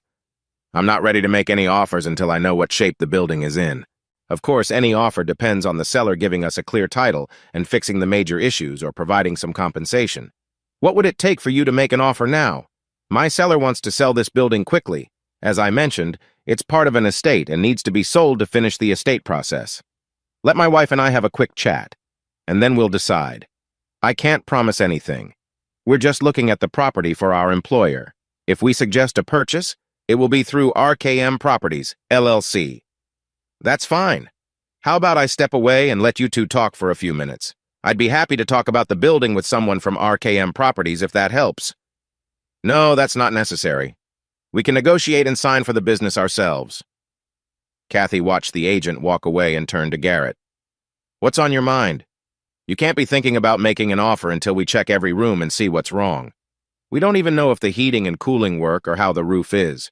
Right now, all we see is that the common areas look fine. Well, we do have some information. I saw that the restrooms near the bar and cafe need a full renovation. The restaurant and lobby's decor needs work too.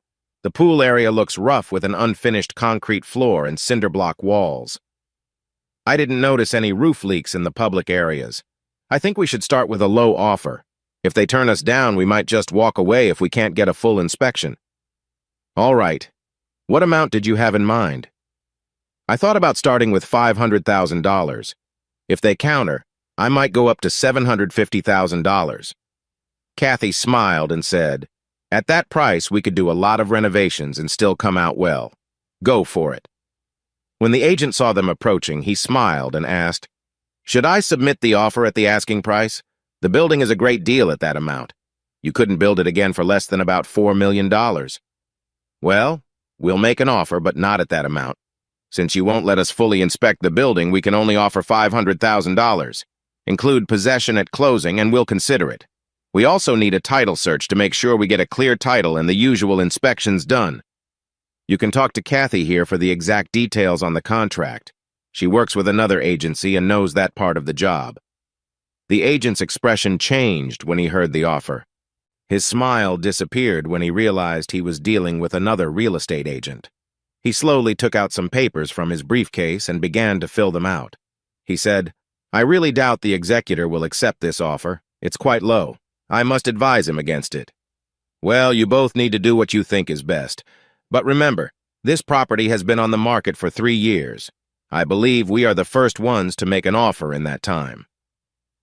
After signing the papers, Garrett and Kathy went about their day while the agent went to get a response to their offer. 2 days later, Garrett got a call from the agent. After the usual greetings, the agent said, "Mr. Mans, the executor agrees to the price you offered for the motel but has made a counteroffer of $1 million. That's not going to happen. I might have underestimated the offer. I'll raise it to $600,000. The agent hesitated before replying, "That won't work. I'm afraid we couldn't reach an agreement." "Me too. Let your principal know I'll keep that offer until I get a signed refusal or for 3 weeks." The following Monday, Garrett received another call from the agent.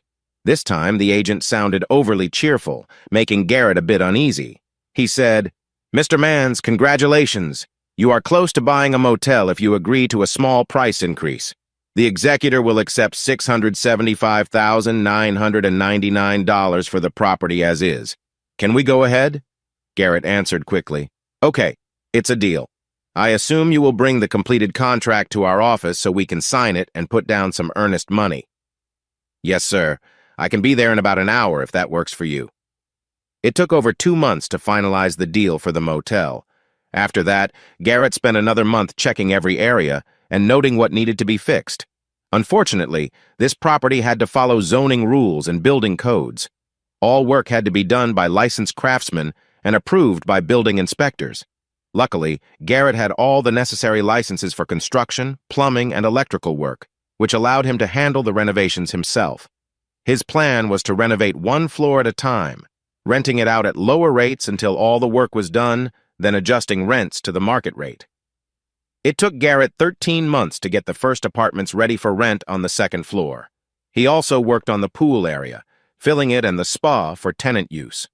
The common area was updated as well. The bar and restaurant were left as they were for now. He then began working on the ground floor, which took almost another year to finish. To his surprise, when he put the ground floor up for rent, he got interest from the head of housing at the local college. They wanted to rent the whole floor for extra dorm space. They offered the usual rate for the rooms and a 3-year contract if Garrett agreed. He and Kathy quickly accepted the offer. Now they just needed to get permission to install gas pumps and open the convenience store, while also finishing the bar and restaurant. These tasks became important since all the apartments were now rented. They hoped the college students would help their 3 small businesses once they were running. They even agreed to let one of the smaller offices be used as a study area and lounge for the students. Garrett spent another 6 months and invested a lot to finish these projects. But he succeeded. The bar opened first and made money right away. The convenience store and gas station broke even, while the restaurant added a little to their overall earnings. They decided to keep all 3 businesses open for at least 2 years, unless they faced large losses, to see if things improved. Chapter 12. Not long after the building was finished, 2 important events happened that would greatly affect Garrett's future career. They secured a contract to rent out the meeting rooms in the hotel to a political party for their gatherings. Garrett was free that evening and opened the rooms for the meeting, staying close by in case they needed help. While there, he met some well-known figures in state politics for the first time.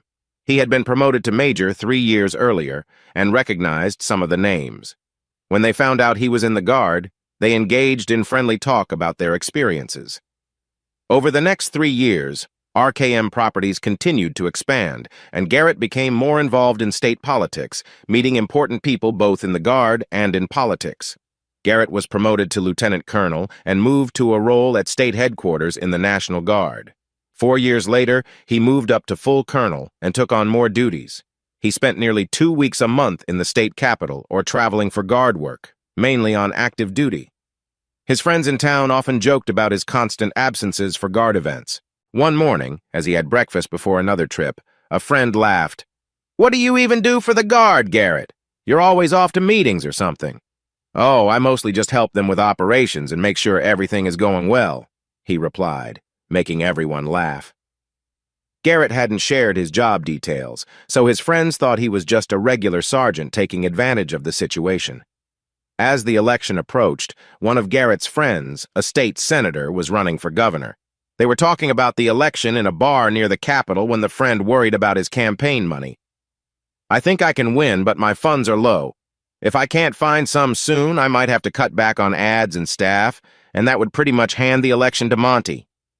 Monty? He doesn't care about what's best for me. I had a problem with him years ago when he tried to get his nephew a job he wasn't right for. If he wins, it could be bad for the state, Garrett said, concerned about what that might mean. What would you need to keep going? His friend asked. I'm spending about $25,000 each week, Cedric said. In 3 weeks, I need to increase my advertising, which means I'll need to double what I spend. So, you need at least $150,000 to get to the election, Garrett asked. I might be able to help, but I'm not sure about the election rules. Can your team deal with that? Of course, that's what they are there for. But where will you get that kind of money? Garrett looked around and lowered his voice. What I'm about to share is private. My family and I have kept this quiet. I do maintenance for RKM properties when I'm not on guard duty or at the farm. My wife and her mom also work part-time in the office. Cedric raised an eyebrow. You think they will give that much? I didn't know you were involved with them. Garrett felt frustrated but stood his ground. Yes, I believe I can get a donation if you just let me explain. Cedric's face turned serious. Listen, we're friends, but let's keep things respectful. We need to be careful not to let this get heated. Okay, but let me finish. Trust is important. I believe RKM can help legally. Cedric thought about Garrett's confidence. All right, how would you make that happen? Garrett grinned. I own RKM. They follow my lead. What? You own RKM? The biggest property management company around? But you said you worked maintenance. Cedric was surprised. How did you keep that a secret? Would you really be willing to help? Garrett replied, It will cost less than you think. We both know what the state needs now. I want you to stay true to your beliefs and not let outside groups influence you while in office. That's all. I'm content in the Guard and want to stay there in a good position. I really don't want anything more. Cedric smiled and extended his hand for a shake. As they shook hands, Cedric said, It's a deal. I'll have my team reach out to you or whoever you suggest to manage the details. Just 2 days after their talk, Cedric's campaign and political party started a strong effort to connect with voters about Cedric. Monty, feeling sure he had Cedric in trouble, relaxed a bit, but his funds were running low, similar to Cedric's situation before. He couldn't match the spending and began to lose energy. His party wasn't able to quickly fill the gaps in his finances. The day before the election, polls showed Cedric leading by nearly 11%. When Monty learned this, he complained, Where did all this unexpected support come from? I thought we had him where we wanted him until now. I need to know the source of this, and something must be done. Election day arrived bright and sunny. To everyone's surprise, more people showed up to vote than usual, and many were supporting Cedric.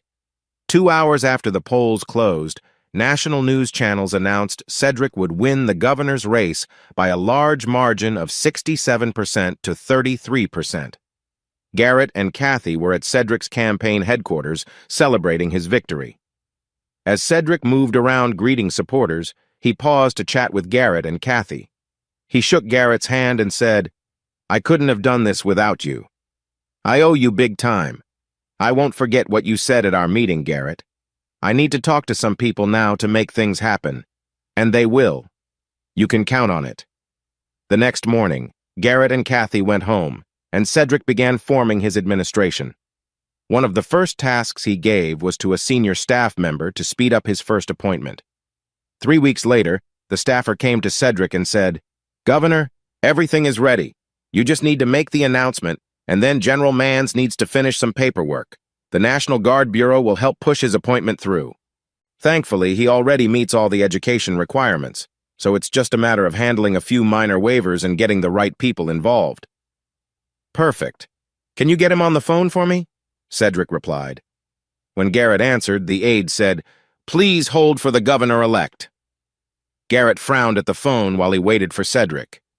Kathy noticed Garrett's reaction and asked, "What's wrong, honey?" "I got a strange phone call. One of Cedric's aides asked me to hold for him, and they called me General. I thought all the aides knew I was just a colonel." Just then, Cedric came on the line. "Hello, General. Thanks for waiting. I apologize for the delay, but we needed to finalize a few things. How soon can you come back to Jefferson City for a press conference? The news about your appointment will go out tonight to be in the papers tomorrow. State headquarters needs you here to finish the paperwork as soon as possible." What did you say?" I said, "I heard you. I just don't understand the title, General. You know I'm a colonel." "Hey, you helped me out. Now it's my turn to help you. I promised you could stay in the Guard in a high position if I won my election. I keep my promises. They need to get your paperwork ready and start your briefing so you can catch up in your new role. You'll also need to find an assistant and set up your office if you want." "I don't get it. What assistant and office? Have you been drinking? I promised you would be the adjutant general if I won, and now you are. Are you saying you've changed your mind?" "No, I just adjutant general. I'm trying to understand." Cedric laughed and eased up before saying, "I get it. I felt the same when they announced my win, too. You'll get used to it. So when can you come here?" "Day after tomorrow work for you? I have some things to do tomorrow, and I want to bring Kathy, so she'll need to arrange for someone to cover her job." Garrett hung up the phone and nearly slumped back in his chair. His face looked pale. Kathy walked over and asked worriedly, "What's wrong? You look unwell." Garrett shook himself and looked at her. He pulled her into his lap and said, "I just got a new job." "That's wonderful. What is it? Is that why we have to go to Jefferson City?" "Yeah, but it's more than that. We'll be moving there for at least 4 years, maybe 8. You'll need to think about closing the cafe or finding someone to run it. And there's a lot to do tomorrow morning. I'll come to the cafe to help you." "Why would we move? I like it here. And I thought you did, too." "I do. But the new job is a full-time role, and it has to be in the capital. Cedric thought I wanted something special when I told him I just wanted to stay in a senior role in the Guard. He has made me the state adjutant general. If all goes well, I'll serve for 8 years as long as he gets re-elected. After that, we can retire and come back here. Trust me, retirement for a major general is much better than for a regular colonel." As expected, the cafe was busy the next morning. To make matters worse, the news about his new job as adjutant general said he and his wife owned the largest property management company in the southwest part of the state, RKM Properties. When Garrett walked into the cafe, the chatter stopped, and everyone turned to look at him as he took his usual seat. It was so quiet you could hear a pin drop. Finally, Trevor broke the silence. He said, "You sneaky man, you own RKM Properties and none of us ever knew. You told us you were a maintenance worker, and you're a general in the Guard? Why didn't you say anything? You always said you gave the soldiers tasks and made sure they completed them. You let us think you were just a sergeant or something like that." "I didn't lie," he replied. "I did some extra work for RKM in my free time, and I did assign tasks to the soldiers and checked on them. I just didn't talk much about what I really did. It didn't seem important. I had friends and lived my life the way I wanted. I got to hunt, fish, and enjoy my hobbies. If I had spent all my time in an office managing the company, I wouldn't have had time for those things. We had help with the management, and my mother-in-law and Kathy kept track of the books and everyday tasks." Slowly, the noise level in the room became normal. As expected, Garrett was the main topic of conversation, with the local paper being shared around. Every time he looked up, he saw someone watching him. Kathy promoted her head cook to manager of the cafe and small store when she and Garrett moved to Jefferson City. Neither of them felt completely at ease living in the capital or attending the fancy events that came with Garrett's job. However, they enjoyed the chance to travel for work. When Garrett went to meetings, he often took Kathy along, turning the trips into short vacations. In their 7th year in office, Garrett and Kathy had a new house built on their farm for retirement. When he stepped down from his position, Garrett announced he would retire, and a new adjutant general would be chosen. One of the first things Garrett did after retiring and coming back home was buy a new fishing boat. As soon as fishing season started, he and Kathy could be found enjoying the river, fishing and making the most of their golden years. Both their kids followed Garrett into the Guard and worked in the family business. Many times, they could also be seen relaxing by the riverbank. It seemed Garrett had raised another generation that valued their time together without worrying about showing off wealth, which made people in the community talk positively about them.